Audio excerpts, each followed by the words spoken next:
Hey, hey, check this.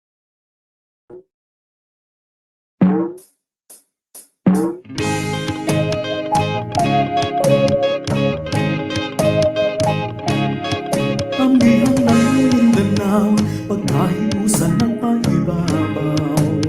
Bigatin independent, pagpadangin sa edukasyon, maunti mo nga maangkon. Bigatin DepEd, DepEd Northern Mindanao, for the learners then and now, we're always here to serve you no matter how. Pangarap natin abutin, pagsisikapan natin kamtin, kalidad na edukasyon para sa bata, para sa bansa. Kauban, kasaligan, kadampan, kadeped. Kauban, kasaligan, kadampan, kadeped. Ang biha ng Mindanao, DepEd Northern Mindanao, ang biha ng Mindanao, pagkahiusan at pagbabaw. Bigatin DepEd, pagpadami sa edukasyon, maunti na maangkon. Bigatin DepEd, DepEd Northern Mindanao, for the learners then and now, we're always here to serve you no matter how. Pangarap natin abutin, pagsisikapan natin kamtin, kalidad na edukasyon para sa bata,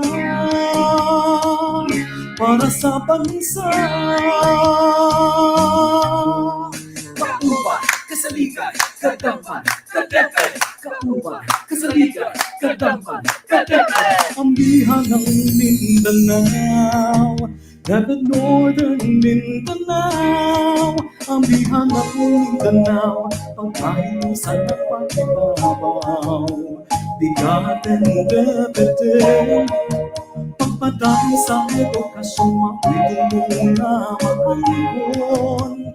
Bigatin DepEd, DepEd Northern Mindanao, for the learners then and now, we're always here to serve you no matter how. Pangarap natin abutin, pagsisikapan natin kamtin, kalidad na edukasyon para sa bata, para sa bansa. Kami ang inyong kauban, Kasaligan, kadampan, kadeped. Hangtod sa sunod higawan kini ang bigatin, Bigatin, Bigatin, Bigatin, Bigatin, DepEd. Sa bansa,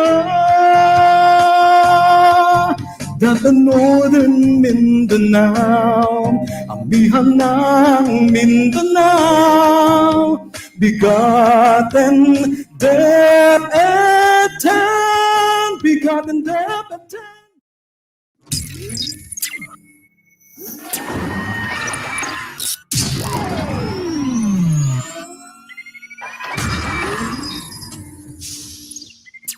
The unseen enemy crept like a thief in the night, smizing cunningly at people in their sleep, and one morning took hostage of humanity by surprise as the coronavirus pandemic continues to spread its ferocious rampage the world over. COVID-19 took the different sectors by storm, and education was no exception. COVID-19 pandemic shocks the world. We didn't see this coming. We were caught unaware. This has created the new normal, and we have to embrace it by addressing the challenges it brings.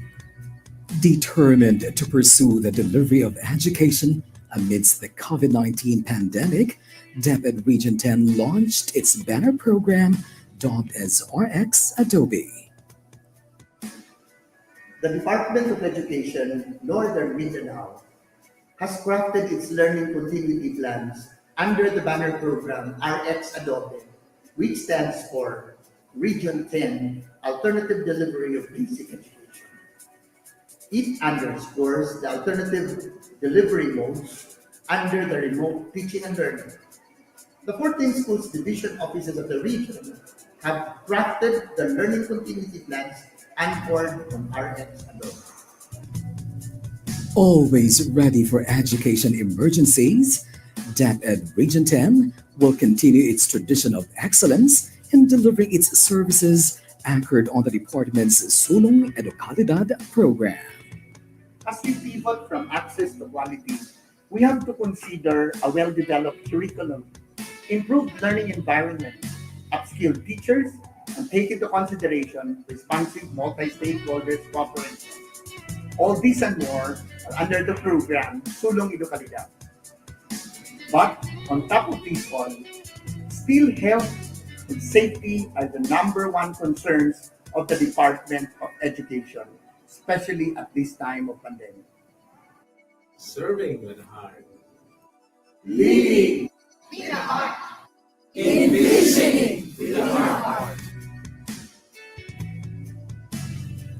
Straight from the heart of DepEd Region 10. education must continue.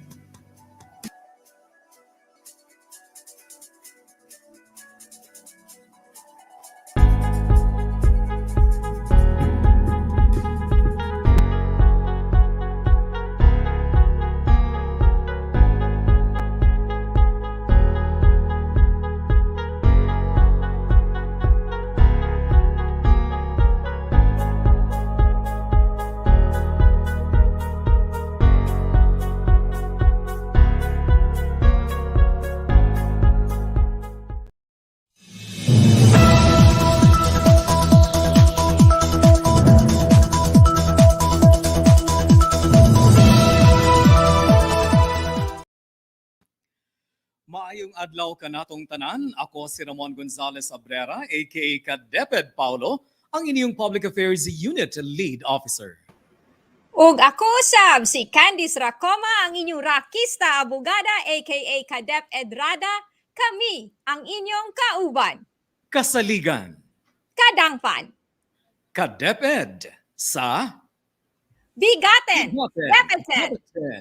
Welcome to our Season 2, episodes 36 and 37 in one for 2021, the finale episode.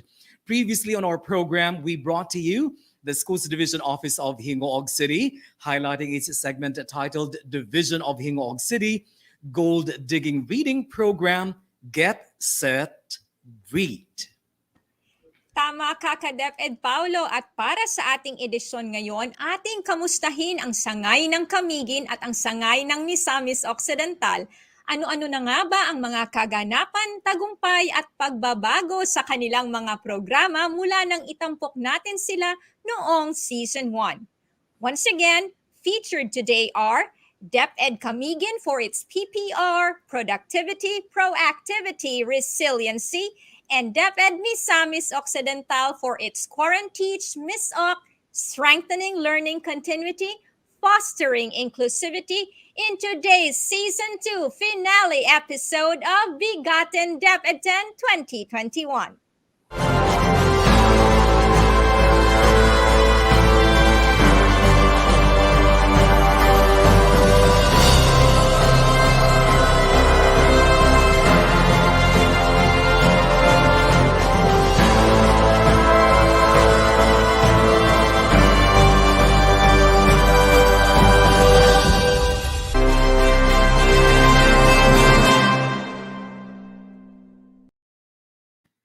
Ayan, partner at mga ka-DepEd, bago po magtapos ang taon, may habol pa tayo ng mga winners. Ayan po, dito para sa 2021 Nestle Wellness Campus winners. DepEd Region 10 congratulates the following regional winners of the recently conducted evaluation of Nestle Wellness Campus. Ito yon, yung Misamis Oriental, Taguluan Central School. Ito po yung mga nanalo, partner ha. Tapos sa secondary naman, ang Misamis Oriental General Comprehensive High School.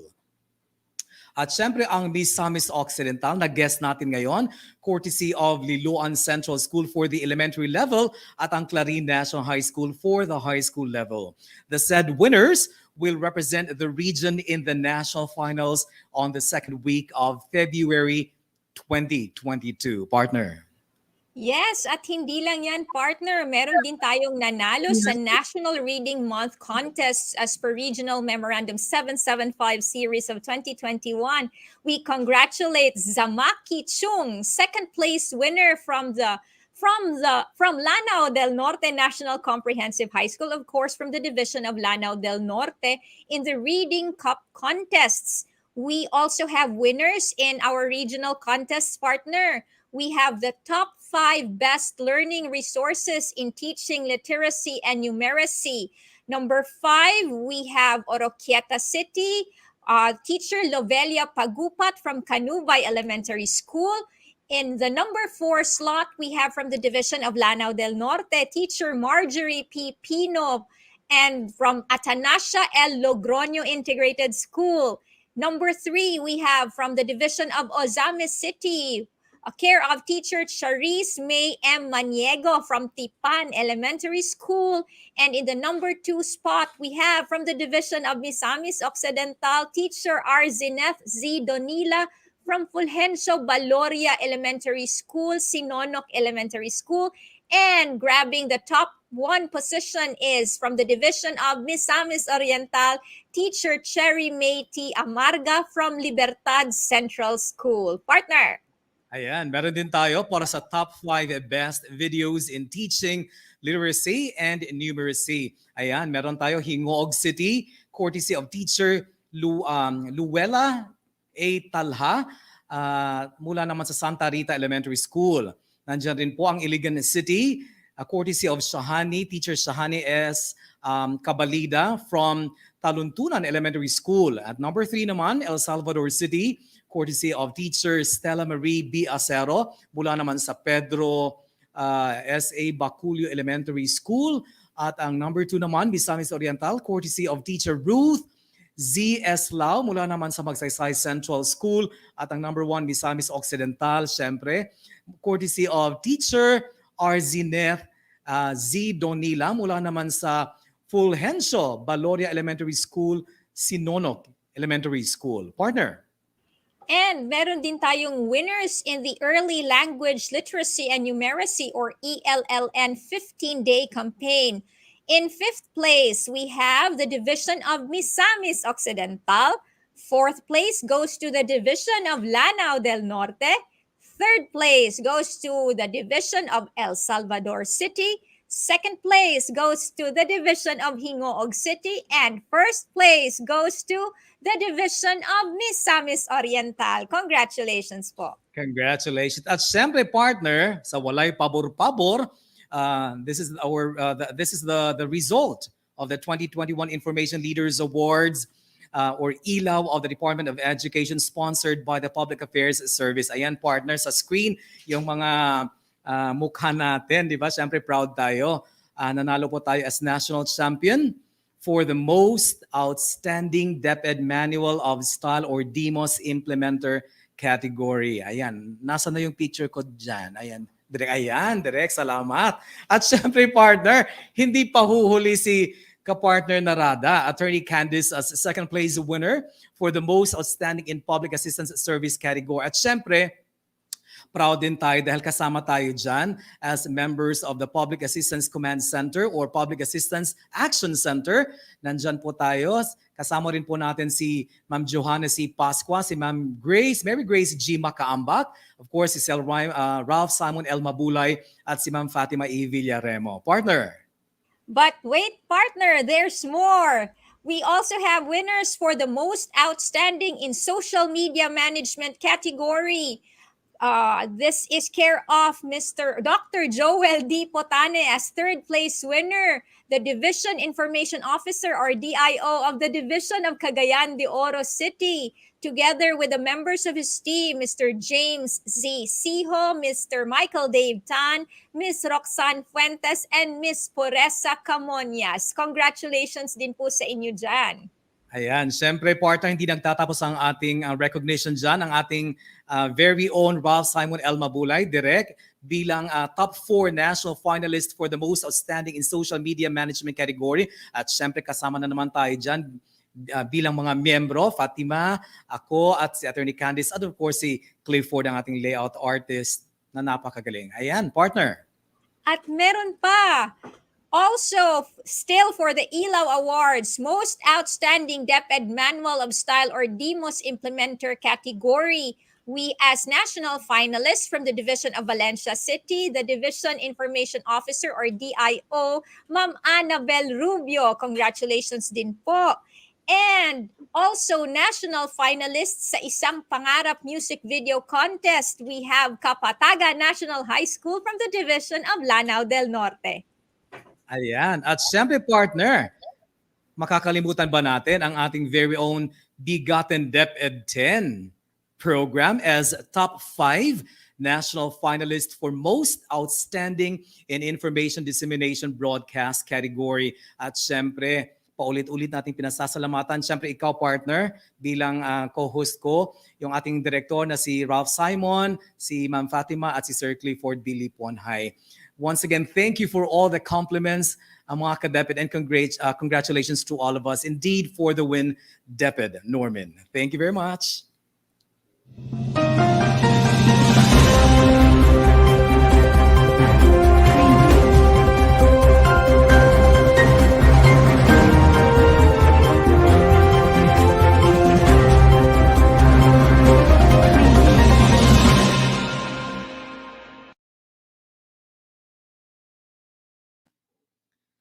Ayan po mga ka-DepEd, para sa bahagi ng ating programang Anong Meron Ngayon, espesyal ang pagtatanghal natin ngayon dahil hindi lang isa, kundi 2 sangay ang tampok natin para sa ating finale episode ngayon. Para sa ating episode 36, tampok natin ngayon ang sangay ng Camiguin. Ito ang DepEd Camiguin, PPR, Productivity, Proactivity, and Resiliency. Yes, partner. And joining us now is the Schools Division Superintendent of the Division of Camiguin. We have with us SDS Edgardo V. Abanil. SDS, good morning and welcome to the program.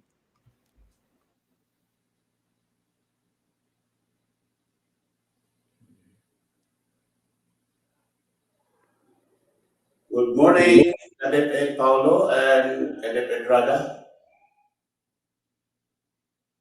Ayan, good morning po, partner.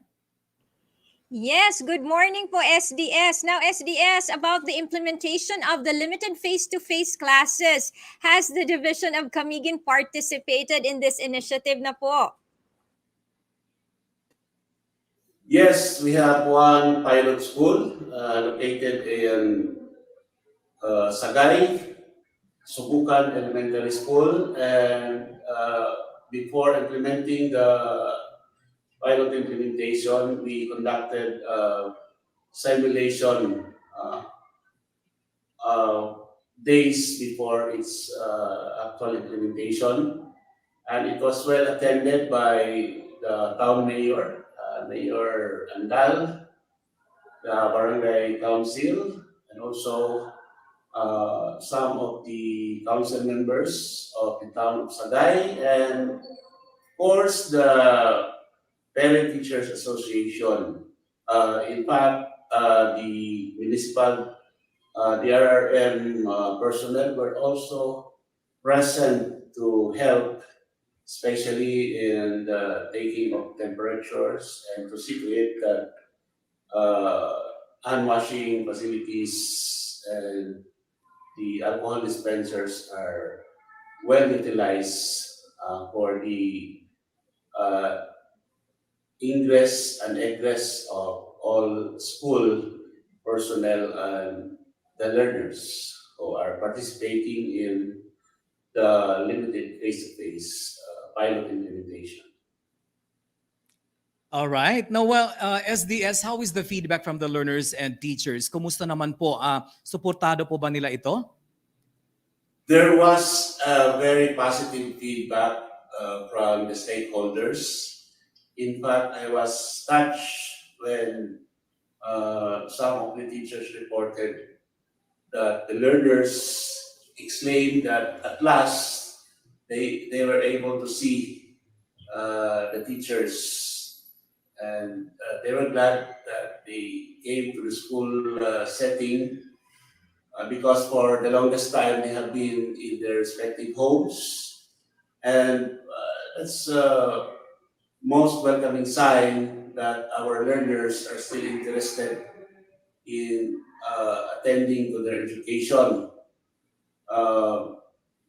Some of the learners actively participated in the lessons, and teachers were teary-eyed that once again they have these warm bodies to face in a classroom setting, and the longer isolation period made them emotional once they see their learners.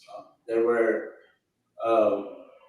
preschool learners who finished the year without ever seeing their teachers, and they were glad that upon entering the next grade level, which is grade 1, they were able to finally see a teacher in front of them.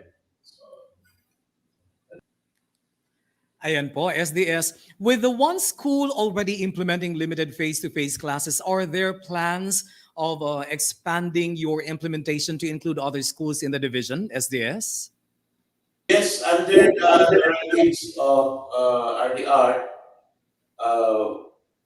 we are to expand, and the next in line, as listed in the proposed listing before the first batch, we will have 3 schools to follow suit, and they are Paknip Integrated School, Manduao Elementary School, both are in Sagay, and there's another one in Mambahaw District, Binongsaran Elementary Schools. They have been evaluated and properly validated by the division team, and they are all qualified to implement limited face-to-face in the next batch of implementation. The rest of the schools are also being validated so that if ever the go signal to expand to other schools, most will have been ready by that time. And by the end of the first batch, second batch, then there's a possibility that if all indicators goes well,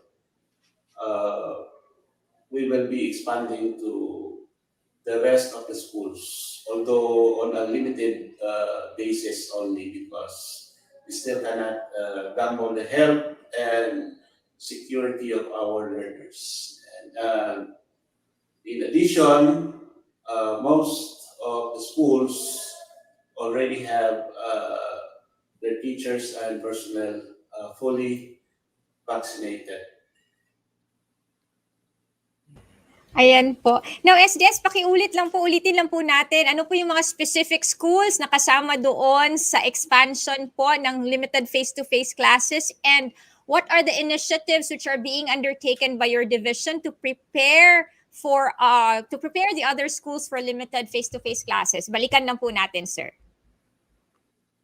As I have said before, we have 3 additional schools. These are Paknip Integrated School, Manduao Elementary School, and Binongsaran in Mambahaw, Binongsaran Elementary School. Ayun po. So, meron pa ba SDS na further na mga preparations? Meron pa bang specific preparations na hinahanda natin sa ating specific schools na idadagdag natin for the limited face-to-face classes? The preparations specifically follows the items in the SSAT, which includes academic preparation. For example, they were made to prepare a special class program that indicates what group will report on certain days and on the next days, and also the preparation made by the teachers on the competencies that will be taught. It is understood that not all competencies will be covered because for the rest of the days, the learners will still have their home study. So that was taken into consideration on the academic side. And on the school management side, preparations in terms of hand washing facilities, the placement of markers and signages, and arrangement of the school furniture so that minimum health standards will be followed strictly, like the distancing of the chairs, the control on the entry and exit, especially in classrooms that have two doors. One will have to be fixed as the entry door, and the other will serve as the exit door. So there are still other things also, like the participation of the barangay and municipal LGU officials who will be assisting the school in the implementation of the limited face-to-face, especially on the aspect of the unlikely event that some learners might report with high temperature. So a holding area was also designated where the learner with high temperature will be made to stay before being referred to the PSW or the RHU for any eventuality. And perhaps to prevent the learner from mixing with the rest of the student population. So many aspects in accordance with the SSAT checklist were already considered during the validation visit of the SGOT and CID team of the division office. Well, SDS, how about the vaccination status of our teachers and other personnel? Do we have the number in terms of the vaccinated and unvaccinated personnel, SDS? With regards to the vaccination of our personnel, we are almost 100% out of 1,224 teaching and non-teaching personnel. There are only 59 who are unvaccinated.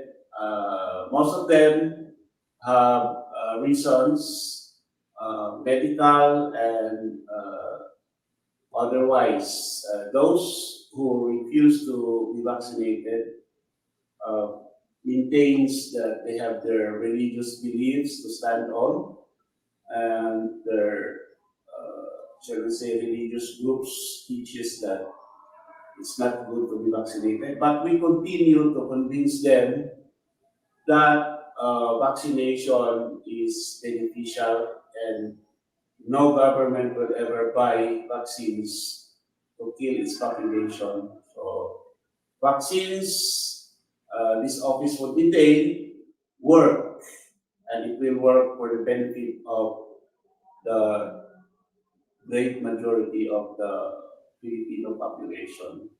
Others who have their vaccine hesitancy is because of some underlying comorbidities. Some have high blood pressures, others are cancer patients.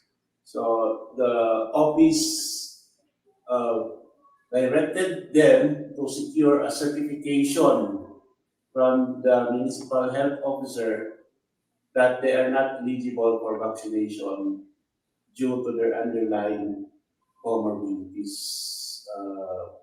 But for the religious reasons, the office will still campaign for the vaccination. Again, since it's voluntary in nature, we cannot really insist that they be vaccinated because it will go against their human rights. And the division office is implementing the equal opportunity policy, which includes, among others, respect for their beliefs, their sexuality, gender orientation, and all of those things. On subtle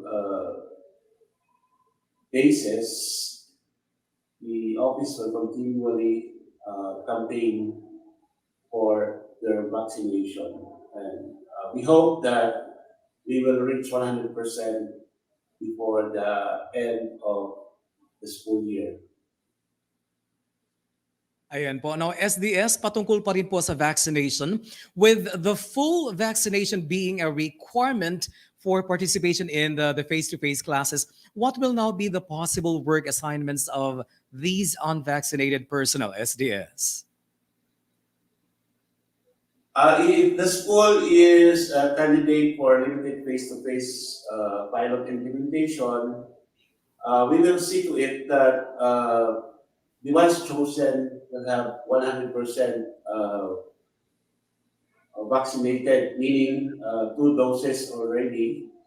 And for those schools which have unvaccinated personnel, and once the limited face-to-face will have expanded, then they will be given non-teaching duties like collecting the records of the learners and checking on the modules. Those are in the plans, but we still have to have a dialogue with this unvaccinated personnel. The office has already issued a memorandum that if ever they will not avail of any vaccination in their respective municipalities, then they will have to submit negative antigen test result before they are allowed to get inside the school premises or the division office premises. Ayan po, SDS. Now, with 2021 rather coming to an end po, SDS, we are sure that you already have plans for the coming year 2022. Would you kindly share with us naman po some of your plans for 2022, SDS? As with the end of the current school year in sight, the office has already laid out its plans, which is to adopt other measures to supplement the modular distance learning. We have this Camiguin Flex, which is an online platform, and we already have completed the distribution of the radio and USB sets to have these RDI lessons availed of by some of the learners. So we continue to use the so-called basket of solutions, knowing that the paper-based modular distance learning will have to be minimized in order to limit our carbon footprints, because constantly printing these pages will entail destruction of forests to produce produce the paper. So our secretary has been very emphatic about seeking other means so that we will no longer print all of those lessons in the modules.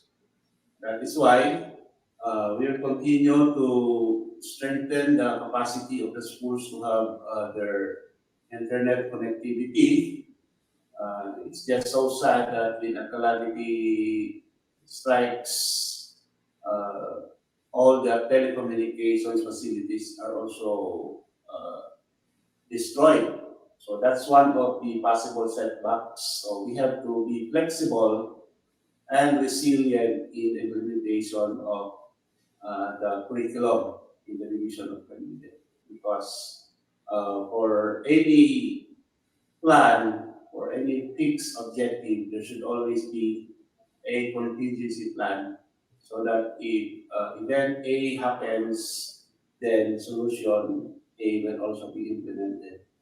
And that's part of the resiliency and proactivity and productivity battle cry of the division of Camiguin, embodied in our project PPR, and that includes resilience. So we have to make corrective measures if plans are not going the way it is expected, and we have to be constantly adaptable to changes in the environment, either political or environmental.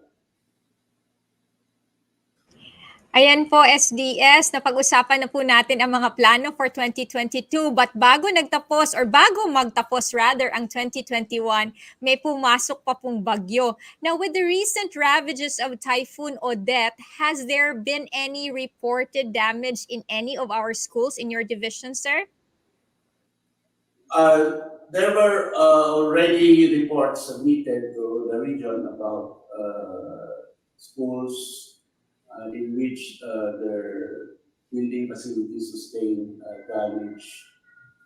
In our ocular visits, we inspected some of these damaged schools, particularly in Lunding Elementary School, where a two-story school building was damaged by a falling Tipolo tree. Part of its roofing was destroyed, and the water tank at the rooftop was crushed by the fallen trunk of the tree. In Sixto Abao National High School, there was also one classroom building where a tree has fallen and it destroyed the roofing. Back to Yumping Elementary School, there was also two classroom whose roofings were destroyed by the strong winds of Typhoon Odette. And also, other schools, as reported by the school administrators, sustained minor damages, especially with the trees that were twisted by the strong winds. These are minor damages, but it still very much affects the performance of those buildings, because if heavy rains fall, then they will have leaky roofs and it will surely seep inside the building. So this have to be addressed as soon as all things will have been cleared, and minor repairs will have to be done later on. What's difficult is those high-rise buildings where there is difficulty in reaching out to the rooftop because it will need special ladder also. But that will have to be taken into consideration, especially when requesting for repair budgets. We will continue to determine the extent of damage because as of now, hinterland schools cannot be accessed due to quite a number of trees that obstructed the roadways. So unless mag-clear yun, hindi tayo makakapunta doon sa mga schools na yun. We will just be depending on the school head's report because four-wheel vehicles cannot pass through all those lags blocking the barangay road network. Okay. Now, SDS, given the damage that you have just mentioned in some of your schools in the division, how will this affect your plans to expand the number of schools participating in the limited face-to-face classes, SDS? So far, those that are included in the next batch are not affected. So it will continue as planned for as long as there will be no typhoons that will hit the island from this time until the next opening of schools. So it will have to expand to other schools in case the candidate pilot schools are affected later on. All right. Now, SDS, what are your next steps in terms of disaster preparedness po?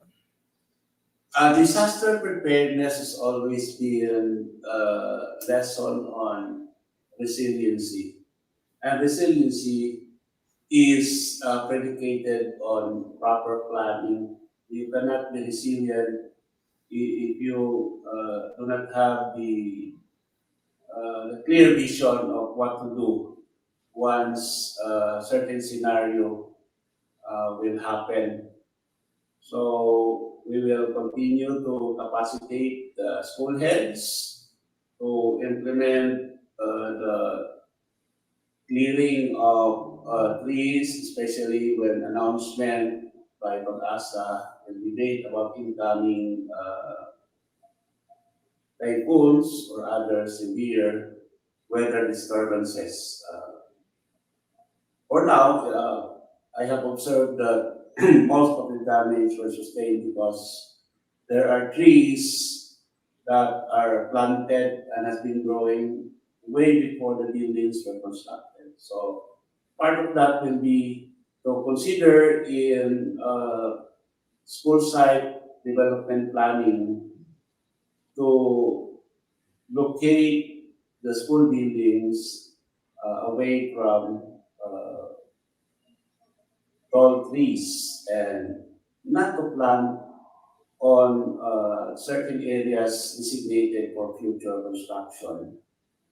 And also, we plan to procure on a gradual basis radio equipments for the division to have a base radio and schools to have their walkie-talkie handsets because in the event of a calamity, when the telecommunications facilities are down, these VHF radio are the only ones that can still function, although it has a limited reach, but at least it can access the provincial repeater system. So we can still relay our communication if all the school heads and school DRRM coordinators will have all of these VHF radio equipments. And also to train them on survival techniques so that they'll be able to cope with any calamity that will strike the island, God forbid. Ayun, partner. Yan talagang disaster preparedness is one of the things that has to be greatly considered for people like the people from the island of Camiguin living in a beautiful island such as the island of Camiguin. Now, SDS, bago po tayo, bago ka namin pakawalan, o sana lahat pwedeng pakawalan, partner. Anyway, SDS, do you have any message to everyone watching us right now, especially sa ating mga batang taga-isla, SDS? Okay, to all the stakeholders, I'd like to thank you for being there all this time. As I have said in my talks before, we cannot do it alone. We've got to adopt the community approach to education. The government is also adopting the so-called whole of nation approach to solving problems, especially in the insurgency. In the education sector, whole of government and whole of society approach is very much needed and it's very much doable because the participation of all stakeholders is necessary. Like the different bearings in an engine, it will malfunction if one of the bearings will be damaged. So we need each other to succeed, especially in educating our younger people. Because I believe that the future of the nation will depend on how we treat our learners. Rizal said many years ago that the youth is the hope of the fatherland or the motherland, whichever you like. So we really have to put a premium on giving our learners the quality and liberating basic education as espoused by the Department of Education. Everyone has a contribution into the education of our children. The CID cannot do it alone, the SEOD, the OSDS cannot do it alone. We need each and everyone in the ecosystem of the community in order to contribute to the holistic formation of the knowledge and character of our learners. So, as the year is about to end, I would like to say Merry Christmas and hoping that we will have a happy new year and with all of the things that we have endured for the past 2 years. We thank God that we are still surviving and perhaps we'll still be surviving for the next 50 or 100 years, God willing. So, maraming salamat sa mga LGU officials natin in the province, led by Governor Jordi Jesus Romualdo, sa atong congressman, XJ Romualdo, sa mga mayors, sa 5 municipalities. Daghan kayong salamat sa atong mga barangay captain o sa atong mga PTA officials o sa mga pinikana ato sa tibuok isla sa Camiguin. Daghan salamat o ang Camiguin Department of Education will continue to espouse the best education for the batang taga-isla because we believe that ang batang taga-isla una sa edukasyon. Maraming salamat. Ayan po. Merry Christmas in advance. Happy New Year po. Once again, thank you very much, SDS, for sharing your precious time with us. Thank you very much also, Cadet Paulo and Cadet Rada.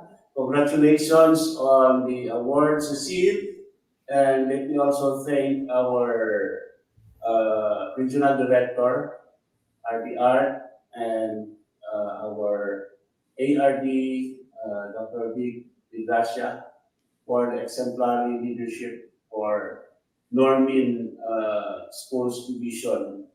Thank you very much. Ayan po mga ka-DepEd. There you go, ladies and gentlemen, the division of Camiguin, headed by SDS Edgardo V. Abanil and ASDS Sunny Ray F. Amit. Sa DepEd Camiguin, ang batang taga-isla, una sa edukasyon. And before we move on to the next part of our program, ka-DepEd Rada, shout out muna tayo sa ating mga live viewers. Oo, kasi medyo parang naghihintay na yata sila na nabatiin natin sila eh. 'Di ba? Siyempre, eto. Allow me to use my glasses, partner, ha? From Gina Querques sa Honlay, good morning. Ayan, thank you for watching, ma'am. From Jesselinda M. Rola, happy holidays. We salute your educational endeavor watching from CDO National High School, Senior High School. Ayan po, thank you for watching. From Rowena Arbuez, good morning, watching. Thank you po. At mula naman po kay M. Ma, good morning, watching from Ozamis City Division. At mula naman kay Leticia Dofilis, good morning, happy holidays. Yes, Merry Christmas. Watching from Taguluan Central School, Taguluan District Division of Misamis Oriental. Partner. Yes, partner. We also say good morning to Julieta Macas. Good morning. Good morning din po, ma'am. Annabelle Dagasdas Sulatan. Good morning, Sermon. Good morning daw, partner. And then we have Duni Lee. Good morning. Watching from San Vicente Elementary School Division of Lanao del Norte. And we also say hi to Seidel Fuentevilla. Good morning. Good morning din po. And Roy Clarin, good morning everyone. Ayan, meron That's pa ba? Right. Meron pa, partner, from Lean Dai Batoy Pakulba. Good morning from Toril Elementary School, Aloran Southwest District Division of Misamis Occidental. Ayan po, good morning. From Helen A. Abihuela, good morning po, ma'am. Sino pa ba dyan? Ayan, from Joyce Noel Silacan, good morning. Watching from Mitazan Integrated School, Aloran Southwest District. At mula naman kay Villanosa Roflo Jimmy Jr., good morning, watching from the Division of Lanao del Norte, Kauswagan District, Takub Elementary School. At mula naman kay Edwin Valle Palma, watching from Lopez Haina District Division of Misamis Occidental. Meron pa, partner? Meron pa, Maria Erica Cuyos Ligason. Good morning everyone watching from Usukan Elementary School, Plaridel North District Division of Misamis Occidental. God bless and more power. Kayo din po, ma'am. And we have Miss Belinda Inderes. Good morning everyone watching here from Kaususan Elementary School, Southwest Aloran District. And we also say hi to Jason Buaron. Good morning to all and happy watching from Labo PS of Aloran South, Misamis Occidental. And we also say hi to Joanne Maghuyop Maglasang, watching from Mohon Elementary Schools, Aloran South District, Division of Misamis Occidental. And Maricel Palanas Javierto, good morning, watching from Aquino Integrated School, Plaridel, Misamis Occidental. Good morning po sa inyong lahat. Ayan, partner. Babati natin yung iba mamaya-maya lamang. And moving on, partner, for our episode 37, we are bound to feature again this division located near the narrow strip of land linking northwestern Mindanao to the north central part of the island, partner. Nako partner, nahuhulaan na kaya nila ng ating mga viewers kung anong sangay ang tinutukoy natin. Ano sa tingin mo, partner? Nako, alam nga hindi nila mahuhulaan, nandiyan na yata sa title natin, partner, di ba? So, dapat mahuhulaan talaga nila at may premyo sila. Sa tingin ko, kailangan pa nila ng konting tulong, partner, para naman mahulaan agad nila. Let's give them one more clue. Speaking of Christmas, this division won the recently concluded Dagon contest sponsored by our very own DepEd Region 10. Nahulaan nyo na ba? Pakilagay sa comment section ang inyong mga hula at bibigyan ko kayo ng premyo. Ano, ikaw, partner, magbibigay? Kasi mas marami ng pera. Naunahan mo ako, partner. Sabi ko, gusto ko sana sabihin sino kayo magbibigay ng papremyo ngayon. Anyway, let us give our viewers another clue to make it quite easier for them. Now, this division or province is blessed to have the Mount Malindang. said mountain nga ba ito or volcano, hindi ko alam, that covers and protects them especially during national calamities such as the typhoon. Sa tingin ko, partner, mukhang nahulaan na ng ating mga viewers ang tampok natin ngayon na SDO. At ngayong umagang ito ay tampok din natin ang sangay ng Misamis Occidental to feature ang kanilang QuaranTEACH MisOcc, Strengthening Learning Continuity, Fostering Inclusivity. That's right, partner. And to refresh our memories, here is a glimpse of what this flagship project, QuaranTEACH MisOcc, is all about. Let's watch this. Consistent with the DepEd's mandate, the division of Misamis Occidental sought initiative programs to connect existing and continuing programs to the new normal. Thus, QuaranTEACH MisOcc.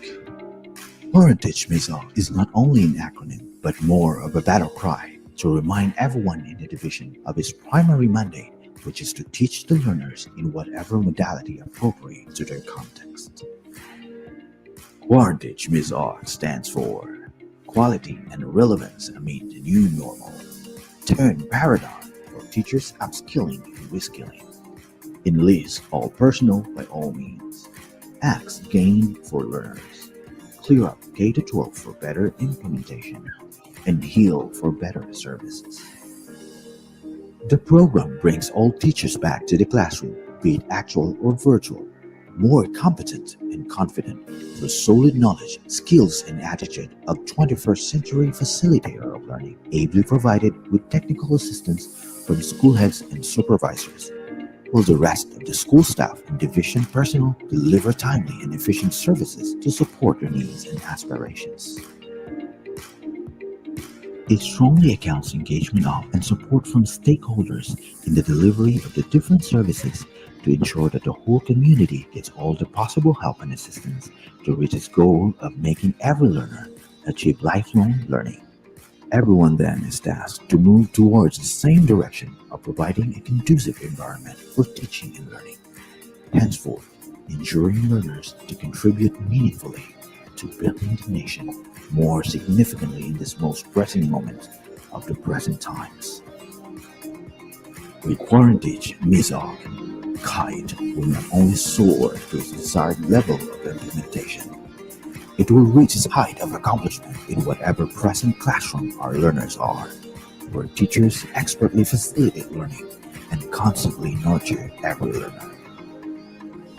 QuaranTEACH MisOcc, strengthening learning continuity, fostering inclusivity.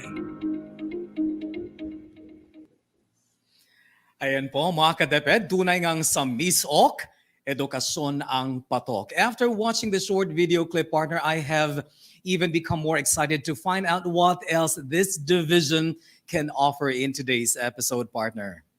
Yes, now partner, to give us a clear picture of their of their flagship project. Nataranta ko, partner, kay na sulod din ni ganina and palungon sa daw nila atong kuryente kay murag there is something going on in the electrical room. And Really? murag, yes, so if we are cut out, then kabalo na sila unsay cut off the air rather, then kabalo na sila unsay nahitabo. But anyway, to give us again a clear picture of their flagship project, QuaranTEACH MisOcc, and their accomplishments in this new normal, we have with us today the very active Schools Division Superintendent of Misamis Occidental, Dr. Edwin R. Maribuhok, and the Assistant Schools Division Superintendent, also of the same division, Mr. Eugene I. Macahis Jr. Partner. Good morning, SDS Maribuhok and ASDS Macahis. We are indeed honored by your presence today. Welcome to the program po. Good morning, DepEd Paulo and DepEd Rada. My warmest greetings to you and to the entire Region 10 family, led by our dynamic and very friendly RDR, who is now in the US enjoying his vacation. On behalf of everyone here in MisOcc Division, teachers and learners alike, we are very glad to be featured once again in today's Bigatin episode. Yes, mayong buntag, Kadepid Paulo, Kadepid Rada, and to all the 14 divisions who are watching us today. I have the same level of excitement with SDS Edwin to share new things our division has initiated for the continuity of learning in the new landscape of education. So, thank you very much for having us again in the show. Yes po. Maraming salamat din po for gracing Bigatin DepEd with your presence today po, SDS and ASDS.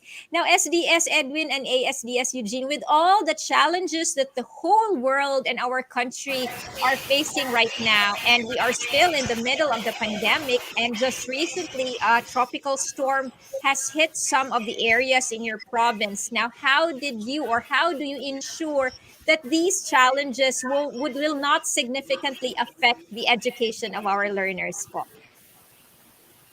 It's really very sad to note that lots of provinces in the country suffered the strong typhoon Odette. But we're very thankful here in MisOcc, per report from our districts, that only two structures have roof damages, one in the Victoriano district, another one in Tudela. Of course, there's no fatality. And then the early warning from our local MDRRMO has prepared us all. And when it comes to the ongoing pandemic, I am pleased to inform you that the majority of our teachers and personnel have already been vaccinated, around 97%. So more or less, the remaining unvaccinated people or personnel numbered to just over 200. And for today, we already have new applicants for vaccination among these 200 plus. And our rural health units in the province still vaccinate adults and teenagers alike. So as SDS of this division, I advocate and encourage the full vaccination of our employees and learners from 12 to 70 years old. With these, I can say that nothing can stop us from learning continuity through the different modalities we offer in the division. And aside from that, our division in charge for DRRM is closely coordinating with the people from the province and of the LGU officials. Aside from that, Kadipid Paulo and Kadipid Rada, here in our division, we believe about visions before victories and struggles before success. As what they all say, there's a rainbow after every storm. I personally recognize the convergence of the minds and synergized efforts of our supervisors, school heads, teachers, non-teaching personnel, and stakeholders that enable us to be resilient and steadfast facing the challenges of the new normal. Well, I do agree with you, sir. No? Pero murag ni bagting lang partner ako ang dalunggan no pag mention ni ASDS. Murag man siya katabi tong kanta bitaw there. There's a rainbow after there's a rainbow every after the rain, something like it. Murag Yes, ana- partner. Anyway, earlier we watched a short video summarizing the concept of your flagship project. But we want to hear from you personally, sirs. Could you please tell us about the accomplishments of your flagship project, QuaranTEACH MisOcc, in terms of curriculum implementation and governance? SDS. I will be glad to share with everyone our accomplishments. In terms of curriculum implementation, our performance in the Safe CI is a glimpse on how our schools deliver quality instruction through modular modality. The performance of Pisaan National High School and Diwat National High School actually represent minute of the totality of the division's performance in the delivery of instructions. For governance, our Brigada Escuela and SBM awards speak of our commitment to provide support and leadership for schools to perform their utmost performance, I mean best. Ayan po. Now, thank you very much for that, SBS Edwin. Now, I can sense that there is really a strong collaboration between you and your people in the division and the local government for a successful implementation of your programs and activities. Now, in the video earlier, there was an emphasis on hard work and commitment of everybody in the division to come up with brilliant practices and innovations. You in MisOcc really stand by your tagline, sa MisOcc, edukasyon ang patok. Partner. Well, partner, I couldn't agree more. Every Misamison is definitely doing the homework just to make sure that education in MisOcc will continue to soar high despite the many challenges along the way. Yes po. Now, SDS, talking naman po about inclusivity, what have we done so far in terms of inclusive education? Well, Kadeped Paulo and Kadeped Rada, QuaranTEACH MisOcc has been our flagship program in the division aligned with the Secretary's Kite. It is a program that encompasses both curriculum implementation and school governance that aims to ensure that all learners at whatever circumstance, situation, and geographical location, they are provided with quality learning experiences. The program is translated into provision of contextualized learning resources, expanded implementation of the iPad, SPED, ALS, and other spatial programs, catering the individual inclination of every learner and 100% access to support programs for the wellness and holistic development of the learners. Now, CASDS Eugene naman, sir, you might want to add a particular innovation or project that your division has initiated to foster inclusivity, sir. Thank you, Kadeped Paulo and Kadeped Rada. In our division, we ensured that all programs and projects implemented foster inclusivity. We would really want to guarantee that all learners in all walks of life have access to educational services contextualized to their needs and interests. One project of QuaranTEACH MisOcc that fosters inclusivity is the development of uh, I mean, is the development of learning resources through Project Module or Misamis Occidental Delivery of Unconditional Learning. We have developed contextualized self-instructional materials adapted to the context and situation of Misamis Occidental, where examples and exercises are based on the locality, making it easy to relate and understand. The culture of the community and learning ability of learners are primarily considered in the design of the materials. Strong adherence to social content guidelines was highlighted in the developed learning resources. Ayan. Now, SDS Edwin and ASDS Eugene, we are very interested and delighted about your inclusivity project, especially that we are now in an era of gender equality and, of course, women empowerment. How successful so far is the implementation of your flagship project, QuaranTEACH MisOcc, and what significant gains has the project given to the department? Well, our gender and development activities continue, and all our programs and projects observe the GAD principles. Foremost, in the delivery of distance learning, we have provided our learners with all the possible needs of learning.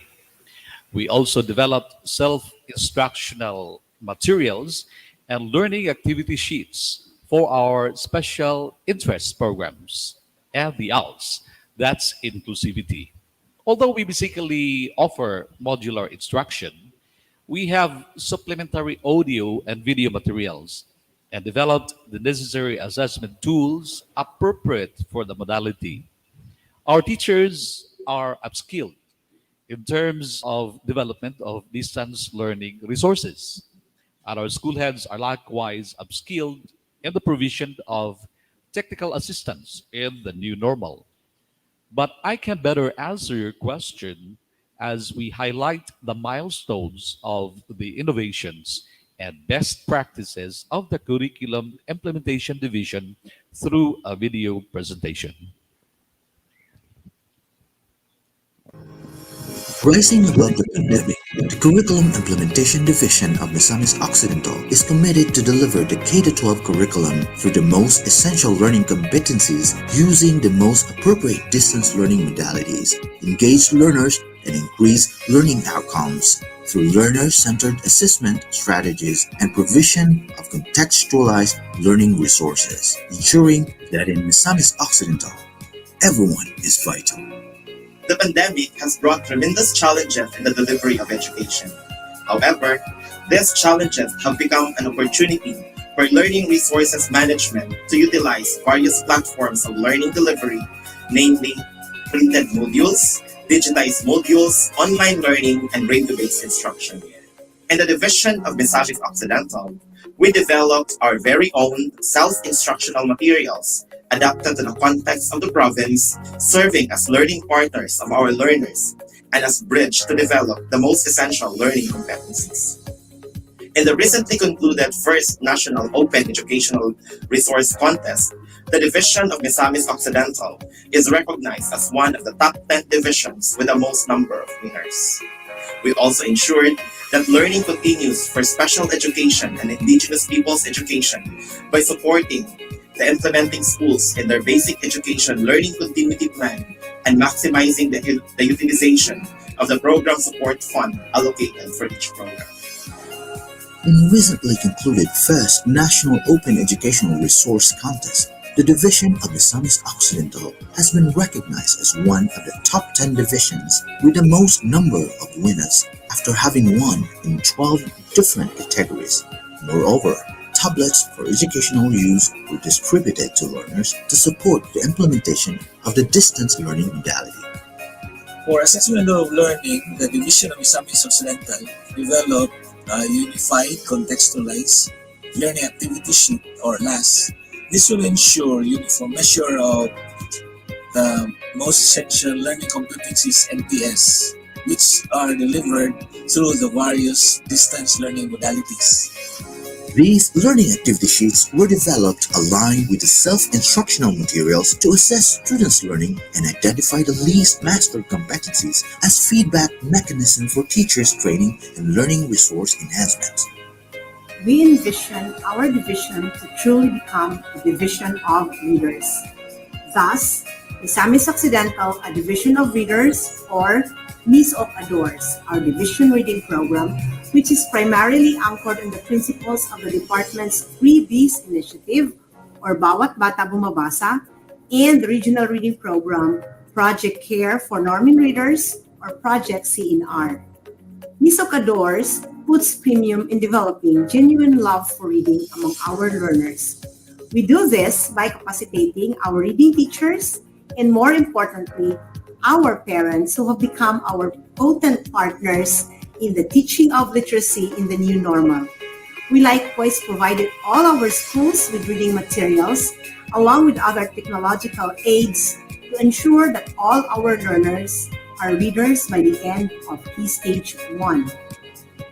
We have so far distributed 1,147 copies of reading packages to all our elementary schools, along with reading decodables for the early grades, and 462 remedial reading packages to all our secondary schools. MisOcc adores develops genuine love for reading through storytelling and story reading activities wherever, whenever, and to conduct a modified field area to diagnose struggling learners through limited face-to-face, phone, or online modality. This is made possible through a strong partnership with our parents. There are still challenges, specifically in grade 2, but we are positive that before the school year ends, these shall be addressed through our strong linkage with the community and our parents, the leadership of our district supervisors and the school heads, and the creativity and ingenuity of our reading teachers. The Misamis Occidental Early Childhood Education capacitated parents through the Mama Puti Circuit Intervention Program with the provision of DIA sa Ginikanan booklet, teacher-made, health-based instructional videos, and bound or activity sheets, utilizing the materials for play-based learning in the safety and comfort of their homes. Learning is validated through face-to-face, limited ones, or social media means. These teacher-made videos were produced to guide the parents how to conduct the ECD checklist in the comfort of their respective homes, while the Gia sa Ginikanan booklet is going to tandem with the day-by-day self-instructional materials validated through the learning activity sheets. Teachers are people's heroes with their presence, society's development role. For this reason, the Misamis Occidental region continued to hone learners, maximizing their capacities, talents, and skills in campus journalism. Campus journalism is an enjoyable activity of the staff of the campus paper in collecting, organizing, and presenting news, writing editorials, columns, features, and literary articles, while taking pictures, cartooning, copy reading, proofreading, dummying, and writing headlines. Pagtuturo ng signaturang Filipino ay isang napakalagang bagay tungo sa ikakaunlad ng pagkain na magkaroon tayo ng progresibo at makalugang edukasyon. Ang sangay ng Misamis Occidental ay nagsasagawa ng mga gawain sa pagpapaunlad ng pang-akademiko, pang-mag-aaral at pang-kurikulo. Ang mga sumusunod ay mga gawa sa signaturang Filipino mula sa elementarya at sekundarya sa panuruang 22 hanggang sa 21.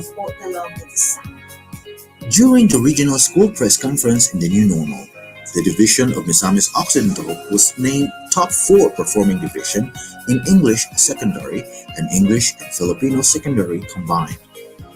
We accomplish great things because we desire it. In science learning, we inspire and encourage learners to embrace science. Together, we build a culture of science and innovation in our division.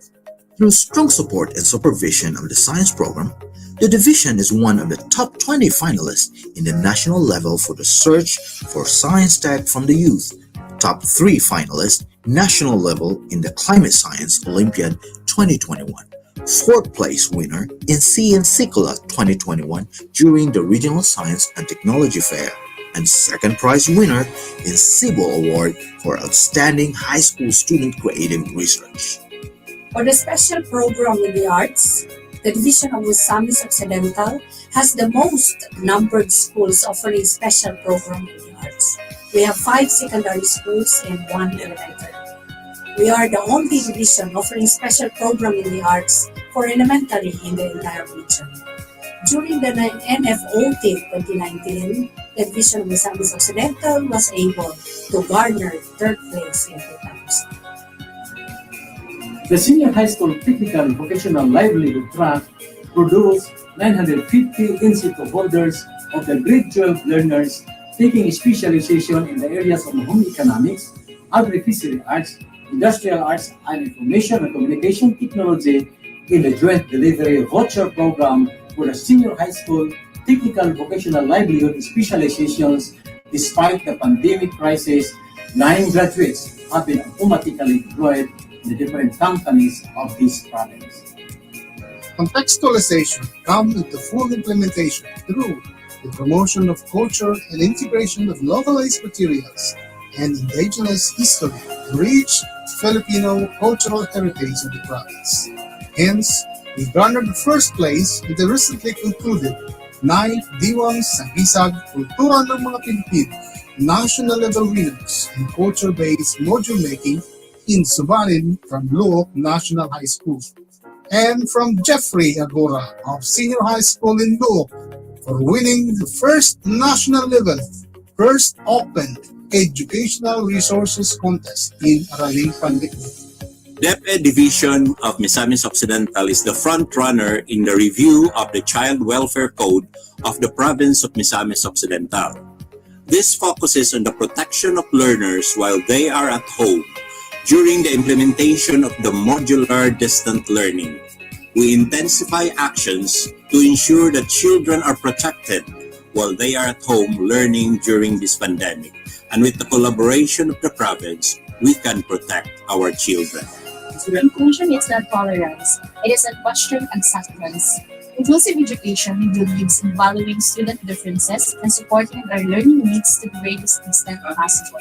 For alternative learning system, 1,195 out of 1,297 passed the portfolio accepted in elementary and junior high school level. As for the modality, ALS radio-based instruction is implemented in 3 municipalities or districts as a complement to the complete set of ALS learning activity sheets. ALS Misamis Occidental Sinakaban placed third regional level for the most focused ALS Community Learning Center in the recently concluded Secretary's Award for Excellence in Curriculum and Instruction. The division also ensured that learning continues for the special education and indigenous people's education by supporting the implementing schools in their basic education learning continuity plan and maximizing the utilization of the program support fund allocated for each program. Indeed, the curriculum implementation of Misamis Occidental is contributory to the great milestone and accomplishments of QuaranTEACH MisOcc in strengthening learning continuity and fostering inclusivity. And as it moves forward to the next normal, the CID pursues to commit and dedicate for Sidlak Misamis Occidental. Ayan po. Also joining us here in the program, mga ka-DepEd, are the experts in curriculum implementation in the division of Misamis Occidental. Please welcome CID Chief Dr. Samuel C. Silacan, the school principal of Pisaan National High School, Sir Alexito Pancho, and Sir Ralph Castillon of Diwat National High School. The three of them will share with us their journey toward exemplary curriculum implementation. Good morning, gentlemen, and welcome to the program po. Good morning, DepEd Paulo and DepEd Rada. Thanks for having us again on your program.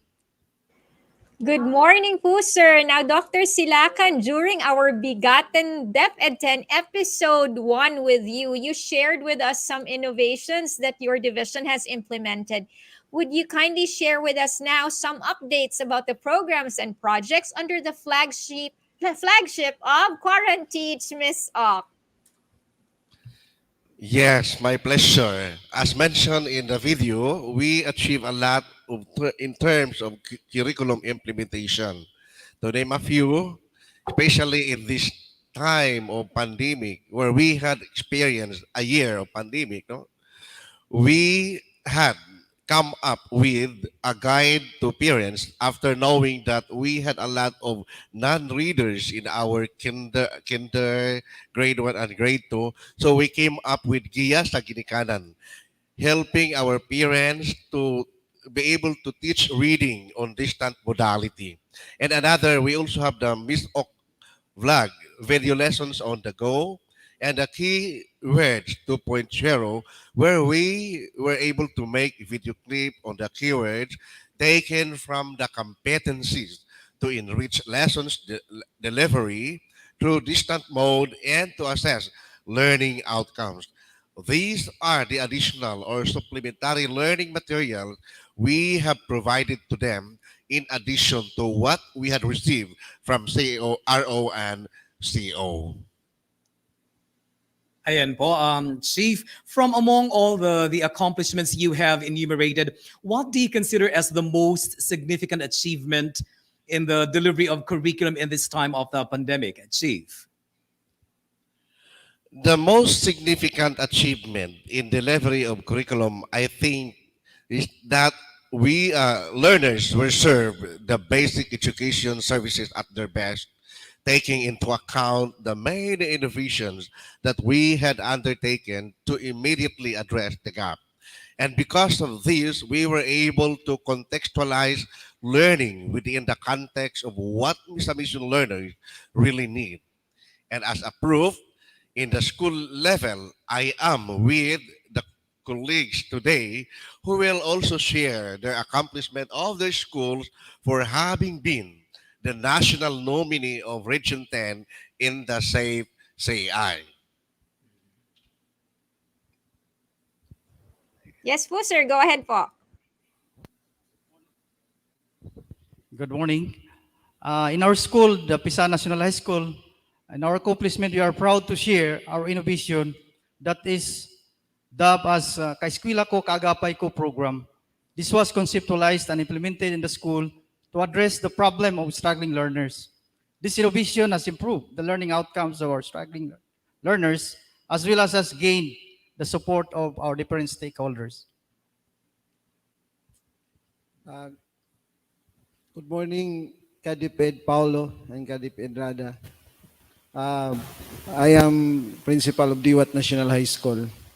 In our school, accomplishments that I can share focus on making learning happen amidst of the pandemic, especially to our senior high school students, learners. Most especially in the TBL agricultural and animal production strands. To name a few of this, through the help of the Department of Education, especially to our division of Misamis Occidental, Diwat National High School, get a support from the Department of Agriculture as our partner, becoming the partner of Diwat National High School in the implementation. We are having 1.5 billion project for the enhancement of our school organic demo farm as a school laboratory for our senior high school learners. Also, during this time of pandemic, we extended the Gulayan program with the partnership also of the division of Misamis Occidental, through the help of the Department of Agriculture by granting and distributing seeds of our senior high school students and to the community also, to the stakeholders, for planting in the respective gulayan sa tahanan gardens as required in their agricultural and animal production classes, which serves as laboratory of life to deepen acquisition of knowledge and skills.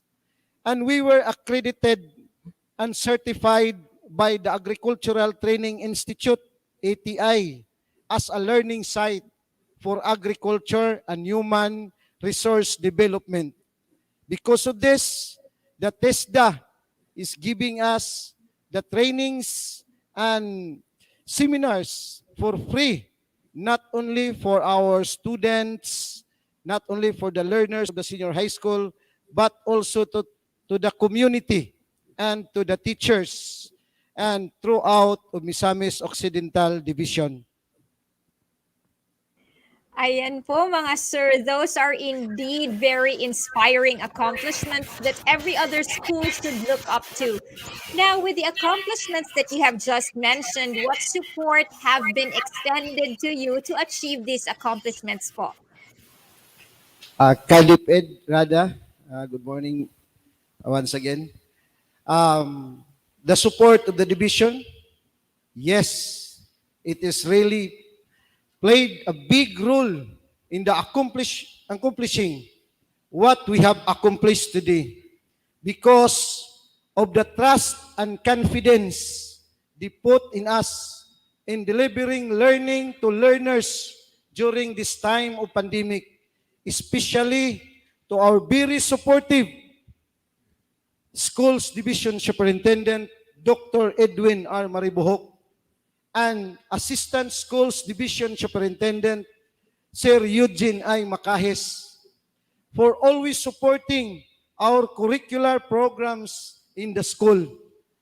The many technical assistance conducted by the Office of the Curriculum Implementation Division, headed by Chief Samuel Silakan, and the support of the School Governance Operation Division, headed by Chief Sir Pelcol Blanco, and to all of the division personnel who always monitored and follow up the programs of the Department of Education that was implemented in our school.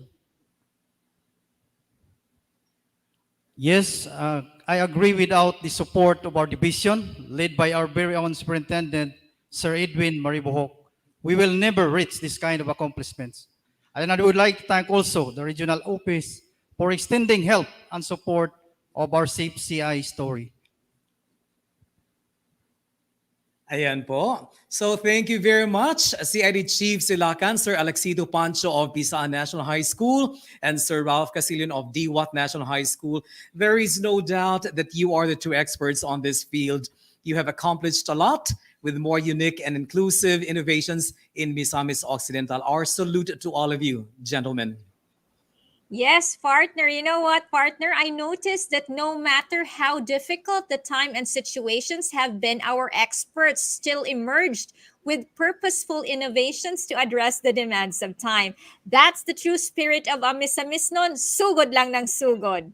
Tama ka dyan, partner. When passion is in your heart, it will always shine through. Nagatukan ka to, partner. Anyway, napahugot ka na naman, partner. Nakabalusfod ka. Anyway, education must continue and must foster inclusivity so that no one is left behind. Don't you think so, Chief Silakan? I definitely agree with you, Kadipid Rada. Inclusive education provides a better quality education for all learners and is instrumental in changing discriminatory attitudes. Here in Misamis Occidental, we make it sure that we provide the context of a child's first relationship with the world outside their families, enabling the development of social relationships and interactions. Para talaga sa lahat, walang maiiwan. Lahat sabay-sabay tayo. Nako, anong sinabi ni Marian Rivera sa hugot na yan ni Chief Silakan, partner, di ba? Hindi ko na-expect ha. Hugutero din pala itong si Sir Chief, no? Anyway, partner. Yes, partner. Wala ako katingog kay kasayawon na kay kong sabay-sabay tayo. Correct. Anyway, yes, go on, partner. Yes, anyway, thank you very much kay Chief Silakan, kay Sir Castillon, kay Sir Pancho. Thank you very much po mga sir for sharing your hugots and your accomplishments with us. Medyo mahaba-haba yung usapin na yon. Di ba, Kadeped Paolo? That's right. Mahaba man, partner, pero aminin natin ha, na ang dami nating natutunan. Well, let's have a break through an intermission number. Mga Kadeped, please give it up for Looc National High School from the division of Misamis Occidental for an intermission.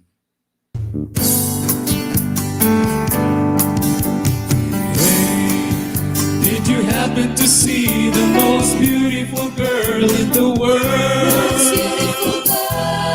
And if you did, was she crying, crying?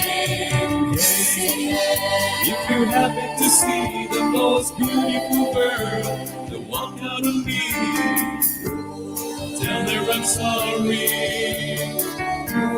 Tell her I need my baby. Won't you tell her that I love her? Woke up this morning, realized what I had done. I stood alone in the cold grey dawn. You were lost my morning sun. Lost my head and I said some things. I felt the heartache that the morning brings. I know I'm wrong, but I couldn't see. I let the world slip away from me. So hey, did you happen to see the most beautiful girl in the world? And if you did, was she crying, crying? Hey, if you happen to see the most beautiful girl that walked out on me, tell her I'm sorry. Tell her I need my baby. Won't you tell her that I love her? Ooh, won't you tell her that I love her? Hey, did you happen to see the most beautiful girl in the world? And if you did, was she crying, crying? Hey, if you happen to see the most beautiful girl, out on me. Tell her I'm sorry. Tell her I need my baby. Ooh, won't you tell her that I love her? Ooh, won't you tell her that I love her? Ooh, won't you tell her that I love her? So hey.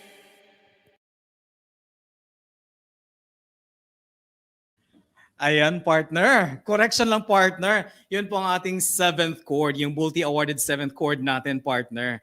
In their beautiful rendition of The Most Beautiful Girl in the World. Tama ba yung title? Oo. Parang Ayan, tama ata.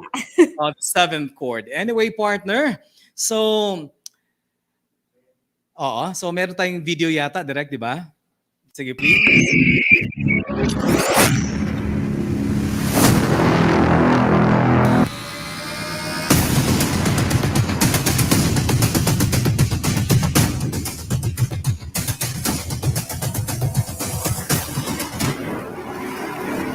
School Governance and Operations Division supports the holistic development of learners and ensures their readiness to learn timely planning, mobilization, and distribution of sufficient resources, development of human resource, provision of technical assistance, and building of strong partnership with stakeholders for the increased support and resources for the efficient and effective implementation of sustainable programs, projects, and services. Here are the major accomplishments of the SGOD, headed by the SGOD Chief Sir Falcon T. Blanco. SGOD, anong ganap? School Health Unit Dental Services for the Division of Misamis Occidental. For the dental services, we have the program School Dental Health Care Program. This is the conversion of school classroom into a functional and operational medical dental clinic. For the division of Misamis Occidental, all 17 central schools were the recipient of the program. Equipment and supplies in both medical and dental were already delivered and installed. For now, we from the School Health Unit are waiting for the resumption of face-to-face classes and ready to serve the public school children, the learners, in the division of Misamis Occidental. For the School Health Medical Section, we are pleased to announce our major achievement for the school year 2021-22. We get the most outstanding implementer of the SPFT program at the regional level and got the 9th place in the national level. I would like to thank everyone for supporting the said program. The Planning and Research Unit facilitated and reviewed the basic education learning continuity plan and consistently ensured of an updated basic education information system school data profile. The unit also spearheaded the mentoring and monitoring of researches from teaching and non-teaching personnel. The Youth Formation Division is committed to ensure that students are well represented even during this time of pandemic, while looking after the health and safety of our learners, teachers, and personnel. Thus, the division of Misamis Occidental, where everyone is vital, has conducted the Division Federated Virtual Election of Supreme People Government and Supreme Student Government Officers for school year 2021-2022. The Disaster Risk Reduction Management is committed in strengthening resilience in education. And so we have established an updated database for all school DRF coordinators.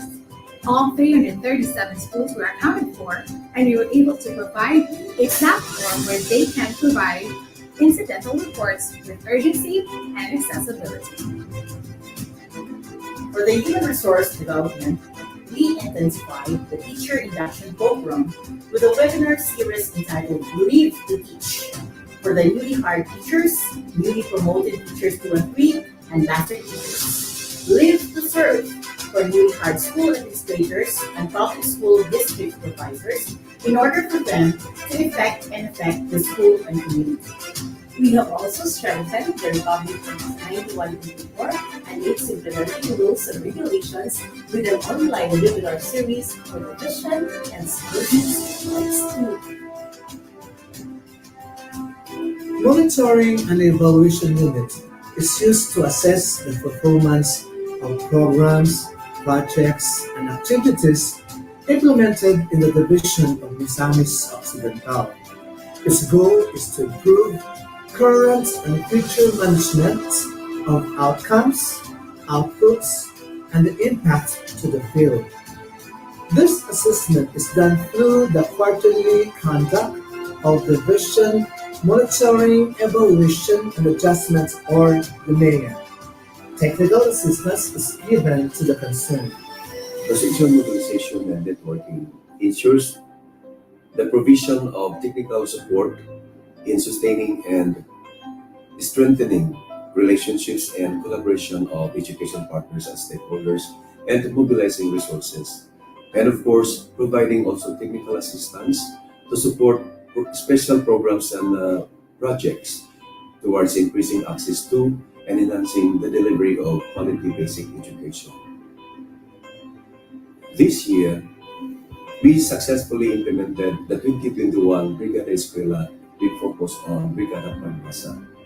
We had a virtual Brigada Eskwela division kickoff. We also conducted the search for best independent schools, and we conducted the monitoring and evaluation of schools to evaluate their accomplishments during the Brigada Eskwela. That's why we were able to come up with 7 winning schools in the division to represent the division to the regional level. We had also distributed donations coming from our existing partners, such as the World Vision Foundation, Development Foundation Incorporated, the Jimmy Kapuso Foundation Incorporated, the Nestle Philippines, and the rest of our stakeholders. In sports, we were able to conduct the first virtual division transport competition sponsored by the Nestle Philippines to our learners, objectively to increase the minds of our learners and to develop their hidden talents during the pandemic. And two of our secondary schools won also during the virtual folk dance competition sponsored by Senagoria and City. In social mobilization and networking, we socialize, mobilize, and negotiate partners and stakeholders in delivering the quality basic education. Division of Misamis Occidental, where everyone is vital. Ayan po mga ka-DepEd and ka-Party Narada, the profile video of our School Governance and Operations Division of Misamis Occidental. Joining us now is SGOD Chief Felcor T. Blanco. Hello, Chief. Welcome to the program po and Merry Christmas. Yes, good morning, ka-DepEd Paulo and ka-DepEd Rada. Good morning and Merry Christmas to both of you. Thank you for having us on your show. Good morning po, sir. And sir, I heard that the division of Misamis Occidental is the first ever division in Region 10 which implemented a sports competition amidst the pandemic through a virtual platform. Now, what motivated you to stage such an amazing show considering the limitations brought about by the pandemic, sir? Yes, ka-DepEd Rada, no? Thank you again, no? The absence of face-to-face engagement in the schools has affected the sports education community. And we know that sports is one of the major trusts of the Department of Education that aims not only to develop the talents of the youth in sports, but also in the areas of leadership and good sportsmanship. I personally, ka-DepEd Rada, I am a sports enthusiast myself, and I have high regards to our student athletes. And with this, the division of Misamis Occidental, together with the sports community, thoroughly planned and decided on how best to return the action and come up with the first ever virtual dance sports competition in the country. Now, Sir Chief, there are many other exciting sports out there, but why chose dance sport? Yes, Kadipid Paulo, we showcase dance sports said event because Misamis Occidental Soaring Falcons is known to be one of the top performing divisions and teams in regional, national, and even in the international competitions in dance sports. We wanted to continue the potentials of these student athletes and to give them a positive experience of the physical activity and so that they can build a lifetime habit of uh, participation and to continue training even in the time of pandemic. And in dance sports, student athletes can be able to train and practice individually as they will be judged according to their skills, potentials, not as a team. Thus, there were no unnecessary contact with other athletes in the maintaining their safety and health. We cannot just sit down and wait something to happen, but to create an avenue to continue the physical training of our student athletes despite the health crisis. And this is our best way to stay fit, stay entertained without compromising the safety and health of our athletes, coaches, and all other sports enthusiasts. With this initiative, we are hoping that this will pave way to more sports skills to be engaged in the virtual platform in the future. Ayan, partner, agree na agree ako doon sa sinabi ni Sir Chief Felcor.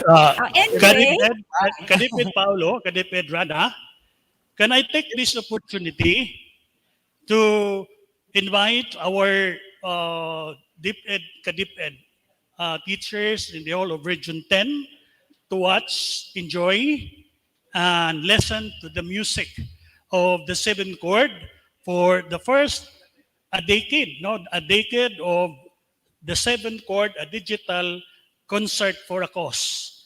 And this will be on September 29 at 6 in the afternoon, 6 in the evening, live stream in the DepEd Tayo Region 10 and DepEd Tayo MisOcc.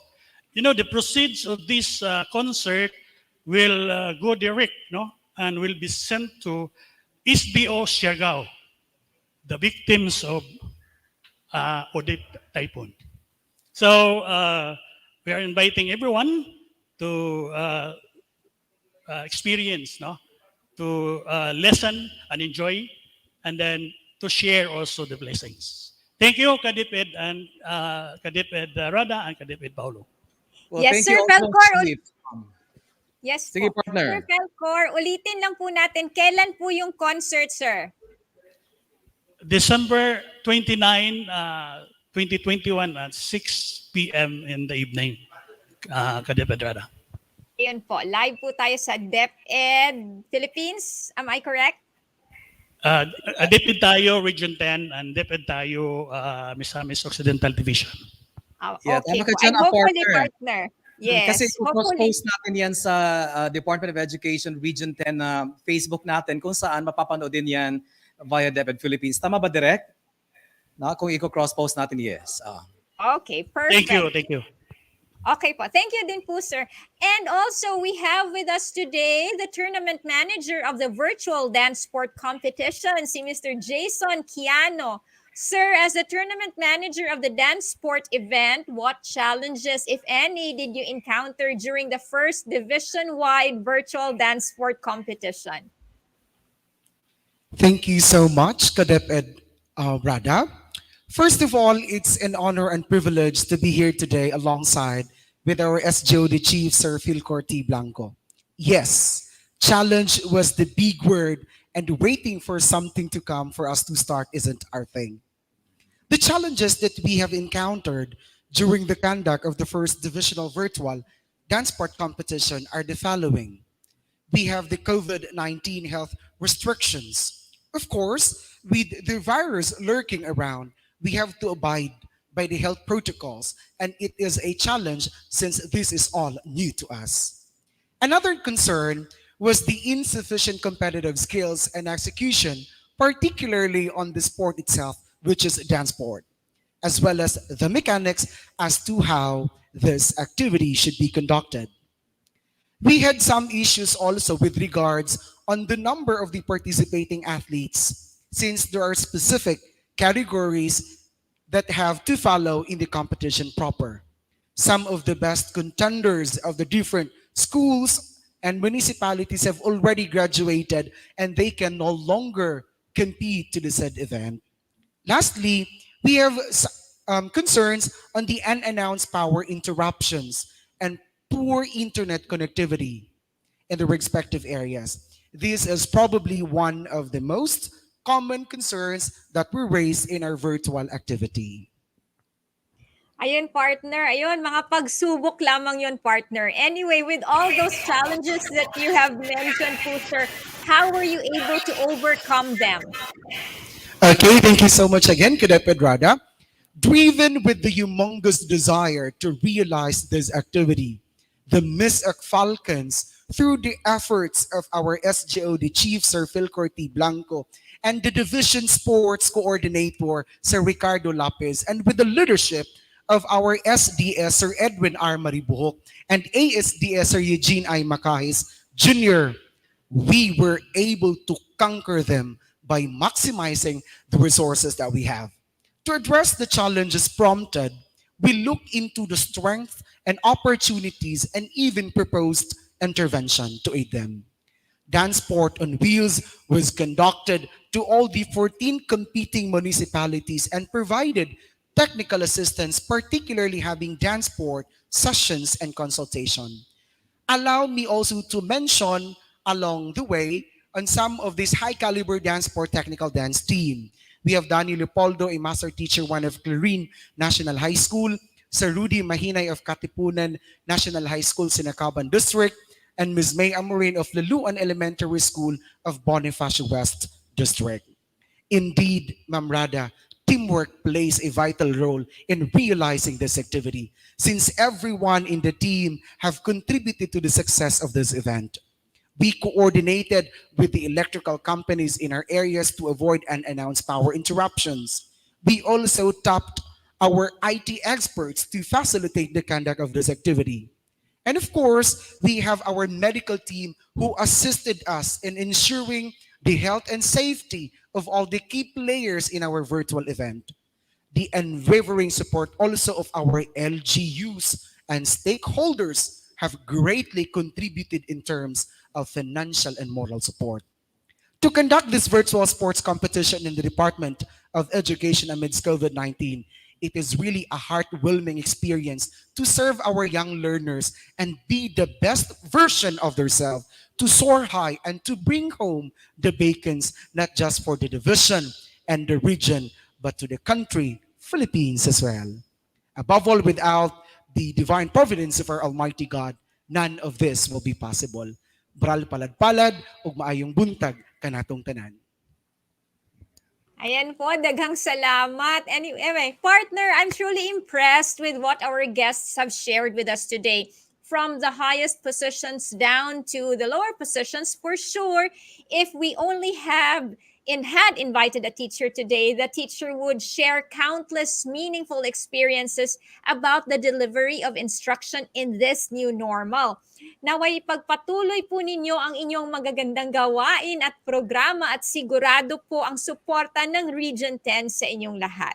Ayan po ulit, maraming salamat and thank you for staying with us on the show. Now this time, partner, to give us a breather, hinga-hinga muna tayo, please make way for our... Yes. Partner, i-correct lang natin, partner. Yung first intermission natin kanina ay yung 7th chord. Oo. Tapos, ito naman, yung i-introduce mo sana, ito yung LOOC National High School, partner. So, allow me to introduce them, partner. Let's give it up for the LOOC National High School for their intermission number.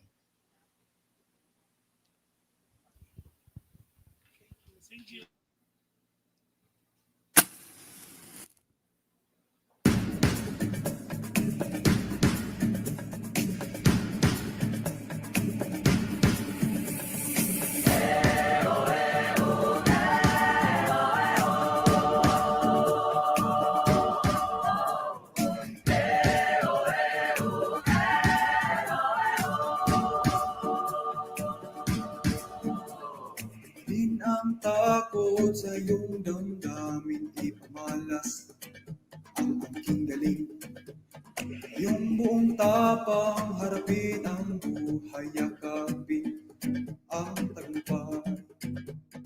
Tulungan ang kapwa at bigyang halaga, huwag hatakin ng pababa.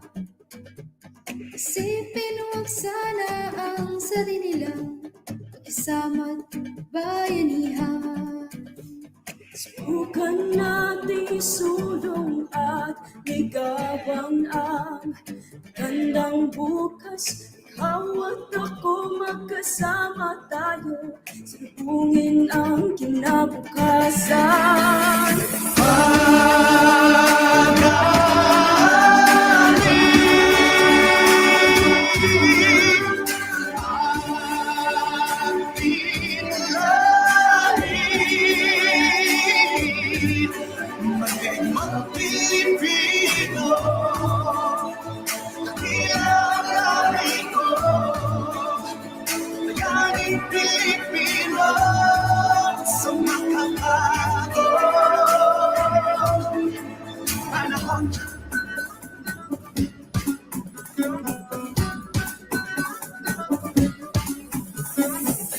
Natawagan ng aking kamay, sabay abatin natin ang tagma. Tuloy lang tayo sa pagpapanda, wala sa Diyos ang sandata kawan. Subukan natin isulong at ligawan ang magandang bukas. Ikaw at ako magkasama tayo, silubungin ang kinabukasan.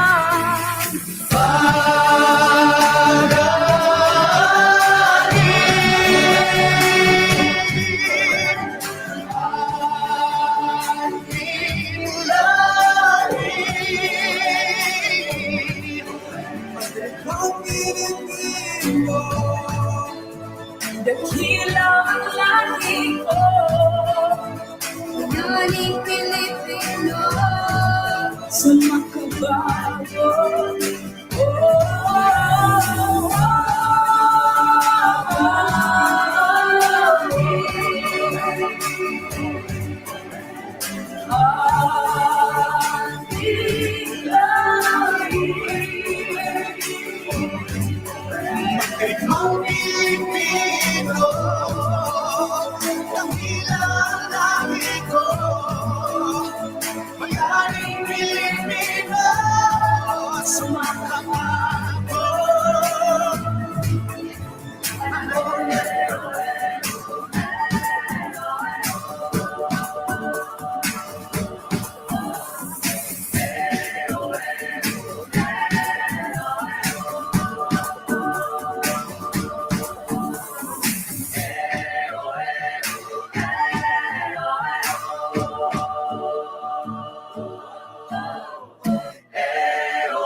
Ayan po, mga ka-partners, mga ka-DepEd, ka-DepEdrada, ang gagaling talaga ng mga taga-MisOcc.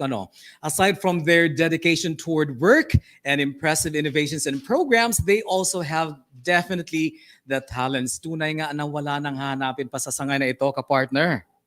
Sang-ayon naman ako dyan, partner. Mapapasana all ka na lang talaga sa dibisyong ito. Sana all gid kaayo. That's why at this point, we welcome once again SDS Edwin and ASDS Eugene to answer the final question. O, di ba parang beauty contest lang. Merong pa-final question. Anyway, pero ang unang tanong is how to be you po. Yun talaga ang una nating tanong sa kanila. Anyway, pero mas mahirap ang tanong kasi nga pasok na sila sa top 5, nasa top 2 na nga. So, medyo mahirap.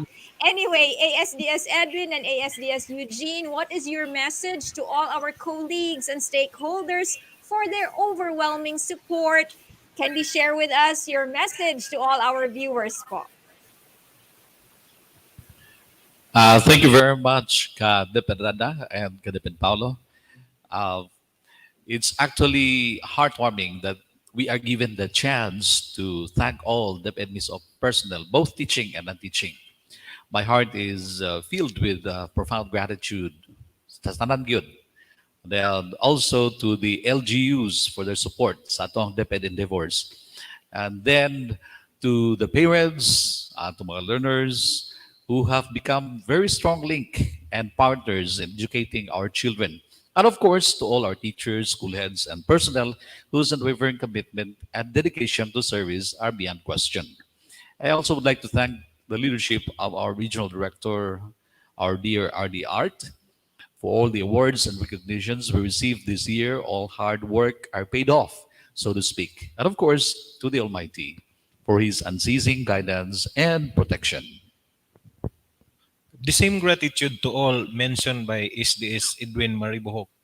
Truly, without everyone in the department, in the government, in our country, our division wouldn't be able to accomplish what we have shown you today.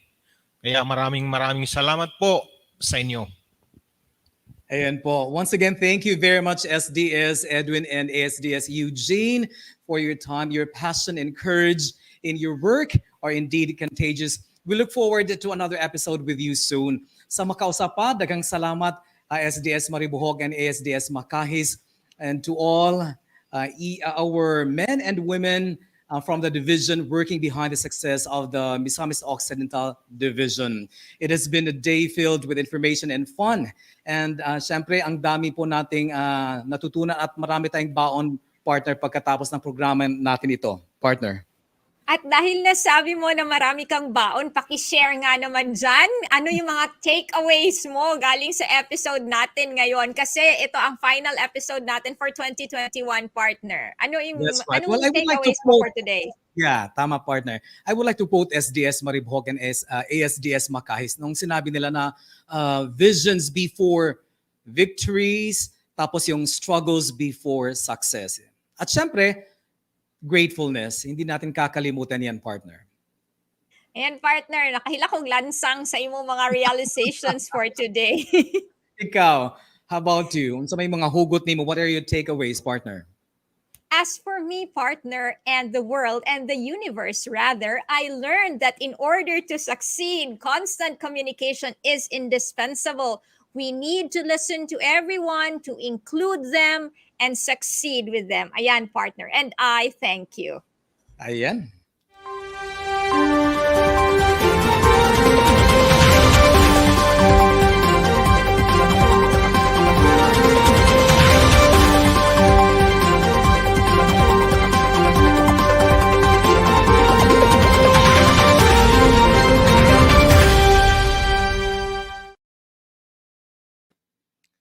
Ayan, partner, para sa ating big attention at big attendance, meron tayong press release. Briones guarantees immediate assistance to schools, field offices affected by Typhoon Odette. Released on December 23, Education Secretary Leonor Magtoles Briones assured the public that the Department of Education is assisting damaged schools throughout the country in the aftermath of Typhoon Odette. Through a press conference held on Sunday at Southview Hotel, Secretary Briones, who was at Negros Oriental when the typhoon made landfall, noted that the agency is coordinating with the regional offices for the initial assessment and assistance needed by schools, teachers, and learners. Partner. Also, according to the secretary, each time there is a national disaster, the department immediately connects with other agencies while the responsible agency undertakes the necessary assistance. She also noted that there are many things that need to be done and that the department is practically working 24 hours a day in doing and monitoring very carefully and practically doing it on a day-to-day basis. Ayan, partner. At mainit-init pa na balita, kakapasok lang ata nito, but at this moment, inaantay pa natin ang supplemental guidelines galing sa DBM or Department of Budget and Management. But anyway, as issued by the Malacanang Palace, by the President of the Republic of the Philippines, we have Administrative Order number 45, which authorizes the grant of the SRI or the Service Recognition Incentive to government employees for fiscal year 2021. Now, Section 1 thereof states that The SRI for employees in the executive department, this order authorizes the grant of a one-time service recognition incentive at a uniform rate not exceeding 10,000 pesos for each of the following personnel in the executive department. Kasama dyan yung civilian personnel in the national government agencies, tayo yon, including those who are serving in the state universities and colleges or SUCs and government-owned or controlled corporations or GOCCs occupying regular, contractual, or casual positions. And kasama din dito sa SRI ang military personnel of the Armed Forces of the Philippines under the Department of National Defense and uniformed personnel of the Philippine National Police, the Bureau of Fire Protection, the Bureau of Jail Management and Penology under the Department of the Interior and Local Government, the Bureau of Corrections under the DOJ, the Philippine Coast Guard under the Department of Transportation, and the National Mapping and Resource Information Authority under the Department of Environment and Natural Resources. Partner? And syempre, partner, sa Section 2 naman, ito yung conditions on the grant of the SRI. The grant of the SRI shall be subject to the following conditions. Nauna na rin po yan, yung the civilian personnel are occupying regular, contractual, or casual positions. Pangalawa yan, the personnel are still in the government service as of November 30, 2021. At syempre, the personnel have rendered at least a total or an aggregate of 4 months of satisfactory service. Nako, satisfactory service as of November 30, 2021, inclusive of services rendered under any of the alternative work arrangements prescribed by the Civil Service Commission. Partner. At eto pa, partner, ayon din sa administrative order na ito, those who have rendered less than a total or an aggregate of 4 months of satisfactory service as of November 30, 2021, shall still be entitled to a prorated share of the SRI as follows. So kung yung length of service mo is 3 months but less than 4 months, the percentage of the incentive that you will get is 40%. Now, kung ang length of service mo naman ay 2 months but less than 3 months, makukuha mo naman ay 30% of the percentage of the incentive. At kung ang serbisyo mo naman ay 1 month but less than 2 months, makakakuha ka pa rin ng 20% of the incentive. At kung ang serbisyo mo ay less than a month or less than 1 month, makakakuha ka pa rin ng 10% of the incentive. Now, the employees have not yet received, and also, one of the conditions, dagdag pa na condition, partner, the employees should have not received any additional year-end benefit for fiscal year 2021 over and above the benefit authorized under Republic Act 6686 as amended by RA 8441. Kung ano man yan, i-google nyo na lang po kung ano yung mga Republic Act na yan. And again, for any further information on this administrative order, ang bilang po ng administrative order na ito ay Administrative Order number 45. Mababasa niyo po itong lahat doon. Ayan, tama ka dyan, partner. At bago po tayo magtapos, partner, pakita natin direct yung teaser ng upcoming digital concert ng the 7th Chord. Digital Concert for a Cause. Ito po yun. Of Education, Region 10, Division of Misamis Occidental, School Governance and Operations Division proudly presents The Decades of 7 Chords, a digital concert for a cause, inviting you all to watch and be inspired with the music and voices of the singing mentors in their 10th year anniversary. You may send your donations through this GCash number 0923-549-8560. Mark F. Andrew Harantilla. The proceeds will immediately send to the victims of Typhoon Odette in SDO Siargao City. This coming December 29, 2021. 6 p.m. via live stream of the Facebook page of DepEd Tayo, Misamis Occidental, and SGOD Falcon page. Misamis Occidental, where everyone is vital. See you there!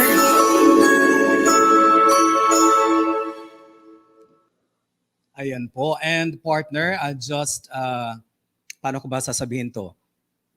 Let us just observe siguro a moment of silence, partner, as we offer our prayers and condolences to the bereaved family of our colleague here at the regional office, si Ma'am Alice Fernandez, who has just passed away.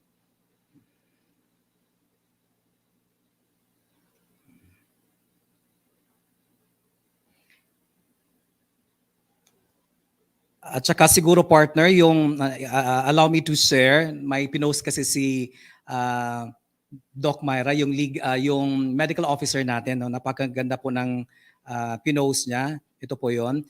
And as it is appointed unto men once to die, but offer this the judgment. So Christ was once offered to bear the sins of many, and unto them that look for him shall he appear the second time without sin unto salvation. So may the soul of Ma'am Alice Fernandez rest in peace po.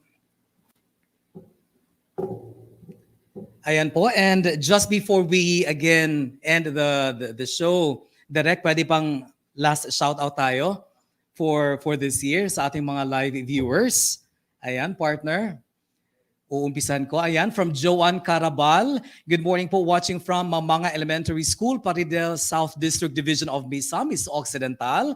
At mula naman po kay Jeneline McHeaven. Good morning, watching from Mialen Central School. Tama ba, Mialen? At mula naman kay Jing Absere. Good morning from Upper Joyo Elementary School, Concepcion District Division of Misamis Occidental. Ayan po, from Jerry May Maluyao, tama. Good morning, everyone. Hello po. And from my sister, hello, Ate Grace Abera Galarpe. Hello, everyone. Greetings from Baltimore, USA. Partner. Yes, and we also say hi to Regine Villas. Good morning, watching from Adorable Integrated School. Good morning po. We also say good morning to Mr. Rico Aguirre. Good morning, watching from Demalco ES, Bonifacio East District. And we also say hi to Fop Magpal. Good morning, watching from Zamora Elementary School, Alora North District Division of Misamis Occidental. And we have Miss Giselle Nisnisan Rumulo Dones. Good morning, watching from Locust Integrated School, Sapang Dalaga District of Misamis Occidental. And Rachel Gumisad, good morning, everyone, watching from Mahayahay Primary School, Lopez Haina District Division of Misamis Occidental also. Ayan. Marami pa yan, partner. From Francisco Ligue, tama ba? Watching from Mitazan Integrated School, Aloran Southwest District, Division of Misamis Occidental. At from Apbilia Butalid Cane, good morning. Watching from Balyangao School of Fisheries, Division of Misamis Occidental. Hello po. And from Jessica Villaflor Corpus Hornejas, watching from Taguana Integrated School, Misamis Occidental Division. Thank you for watching, ma'am. From Iveb Elopre, tama ba? Good morning, watching from Debaloy Integrated School, Concepcion District. And we have from Elmi Kimson. Good morning, everyone watching from Katadman Elementary School, Ozamis City Division. Partner. Meron pa ba? Ayan, Ramel de la Serna, congratulations both you, Kuya Ralph, and Sir Alex, both from Bonifacio East District, headed by PSDS Susan A. Baco, Misamis Occidental, headed by, of course, SDS Edwin Maribohok. We also say hi to Tata Haralba, watching from Bintana Integrated School. Magandang umaga po. And we have Jocelyn Pagsiat Estacoja, watching from Lumbayao Elementary School, Alora North District Division of Misamis Occidental. And Miss Rebecca Sinches Manligas. Wow, so nice presentation with the 7th chord. Tama nga mo po kayo, ma'am. And then we have Juanito Bergado. Good morning, watching from Aquino Integrated School, Plaridel North District. And ayon, marami pa yan.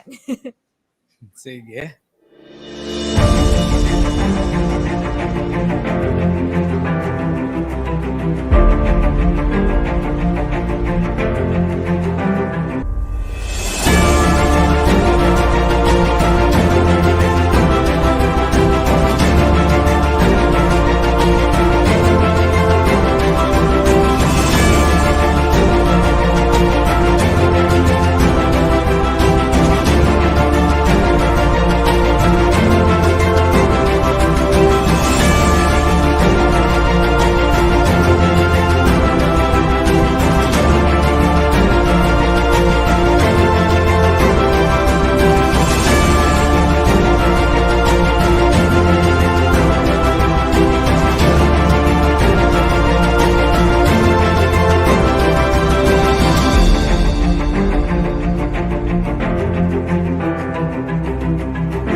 Ayan po, partner. Just before we say bye-bye to 2021 na akay mga hugot dihan, akay mga mensahe, what would you like to say, partner?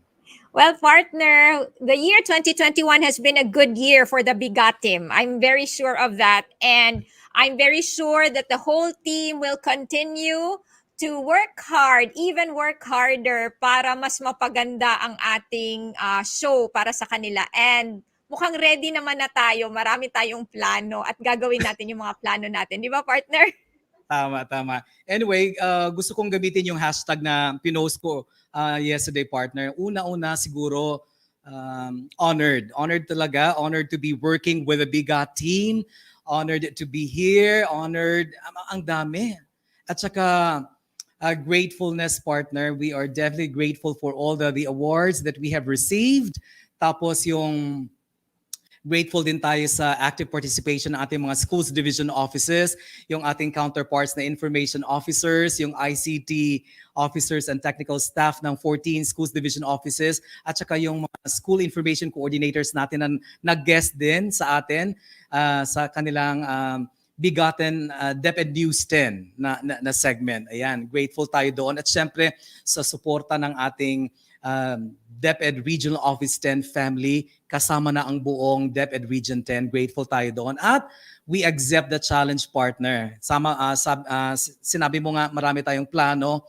Yes, we will be para bang calibrating our format of the Bigaten DepEd 10. Marami tayong aabangan sa 2022. Ayan. Meron ka pang idadagdag, partner? Yun lang, partner. Wala naman na. Sige. And finally, we say thank you to the following for making every episode of Bigaten DepEd 10 possible. Siyempre, nangunguna na riyan ang ating multi-awarded Regional Director, Dr. Arturo B. Bayocot, CESO 3, Assistant Regional Director, Dr. Victor G. De Gracia Jr., CESO 5, at siyempre partner ng ating featured divisions today. We have siyempre, the Division of Camiguin, SDS Edgardo V. Abanil, and kasama naman po ang ating ASDS Sonny Ray F. Amit. At siyempre, yung napakagaling na ITO nila na si Sir Elson C. Hamero at ang Camiguin Technical Team. Ayan, ng Camiguin. At siyempre, nandyan pa ba yung ating sangay ng Misamis Occidental? Nandyan pa ba sila? Kaway-kaway naman dyan. Nandyan pa ba, Direk? Nandyan pa ba sila?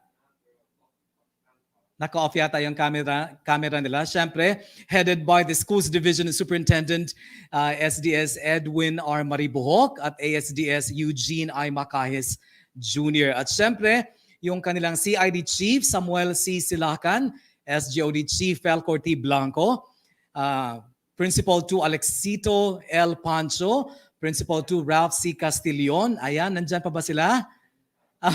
Oo, yung head teacher 1 nila na si Sir Jason V. Kiano.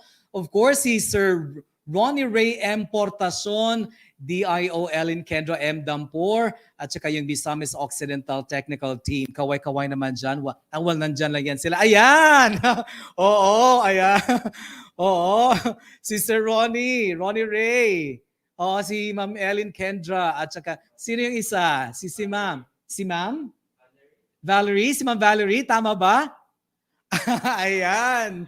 Oo, ayan, kaway-kaway na. Mensahe naman dyan. Christmas greetings, oo. Ma'am, si Sir Ronnie Ray, Ma'am Ellen. Oo. Po, DepEd Paolo at DepEd Rada. Merry Christmas and Happy New Year to both of you. Yan, Merry Christmas din. Ma'am Ellen Kendra. Ayan, sino pa ba yung nakasali dyan? We have Sir Harniel, one of our IT experts, along with Ma'am Sir. Oo. Yes, congratulations again. Yes, congratulations again, Sir Mon, and of course, DepEd Rada, for a well-deserved award naman. What a great way to end 2021. And we wish you all, from the Division of Misamis Occidental, a prosperous new year. And we are so excited also for what's in store for us. So may God bless us all. Naman, baka may mensahe, tsaka baka may ano yan siya, may message sa loved one, at tsaka si Sir. Meron pa ba? Ayan. Wala na. Thumbs up na lang po daw. Secured po yung puso ni Sir Harnel. Ayan, sige, sige. Once again, thank you very much, Division of Misamis Occidental. It's been a great Thank you rin po. Ayan, thank you, sir. And of course, a partner. Yes, thank you again to the Division of Misamis Occidental. And also, thank you to our very own Bigaten DepEd 10 Creative Force. We have Direct Ralph Simon L. Mabulay. We have Miss Fatima E. Villaremo. Asa naman kaday? We miss you. And also, thank you to Mr. Clifford B. Liponhay. Ayan, nagbakasyon naman to siya. Oo, Sir Clifford, what's next? Oo, syempre with the support of the staff from the Office of the Regional Director, si Ma'am Juvie Estrella, Ma'am Annabel Baculio, at syempre yung staff natin sa Legal Unit, si Ma'am Johanna Pasqua and Ma'am Mary Grace Makaambak. Yes, thank you very much sa kanilang lahat. And thank you din po kay Sir Elson Hamero, pagpakita na taon sa amo, sir. And Team Camiguin for the Bigaten DepEd 10 jingle. We would also like to thank Sir Nick Pañares for his generosity in helping us facilitate our account for the use of the StreamYard platform. Siyempre, our DepEd Regional Office 10 family, the 14 Schools Division offices, our Schools Division superintendents, Assistant Schools Division superintendents, definitely all our guests, our DIO counterparts and school information coordinators, our ICT officers and technical staff from the 14 Schools Division offices, all our DepEd 10 schools and stakeholders.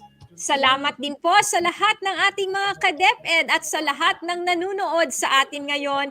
And of course, Paulo, thank you to our learners, the heart of DepEd Region 10. Maraming salamat po. That's right. Merry Christmas in advance. Happy New Year. Kita-kits sa umaabot nga bagong tuig para sa lain na usab nga edisyon sa Bigaten DepEd 10. Kauban paghihapon ng inyong Bigat team. Let's make Bigaten DepEd 10 or TuesTEN habit. Ug dinhi natapos ang atong katapusang edisyon sa Bigaten DepEd 10 Season 2 para sa tuig 2021. Ako si Ramon Gonzalez Sabrera, aka ka-DepEd Paulo, ang inyong Public Affairs Unit Lead Officer. Padayon kita sa pagbantay sa atong mga kaugalingon, sa atong mga pamilya, ug sa komunidad batok sa COVID-19. Ug uban pang mga pagsulay. Maayong Pasko sa tanan. Ug ako sab si Candice Racoma, ang inyong rakista abogada aka ka-DepEd Rada, usab nagaingon taliwala sa mga hagit sa pagpadayon sa edukasyon ni ining panahon sa pandemya. Mas palambuon ta ang atong mga programa, mas lig-unon ta ang atong pagtinabangay ug mas hinigpiton ta ang atong positibong panlantaw para sa atong mga magtutungha ug para sa atong nasod. Mabungahon nga bagong tuig 2022 kanatong tanan. Sa gihapon, kami ang inyong kauban. Kasaligan. Kadangpan. Siyempre, ka-DepEd. Hangtod sa sunod higayon, kini ang Bigaten DepEd 10. Dapat namin gawin kalidad na edukasyon para sa bata, para sa bansa. Kauban, kasaligan, kadampan, ka-DepEd. Kauban, kasaligan, kadampan, ka-DepEd. Ang bihan ng Mindanao, DepEd Northern Mindanao. Ang bihan ng Mindanao, ang payo sa napakababaw.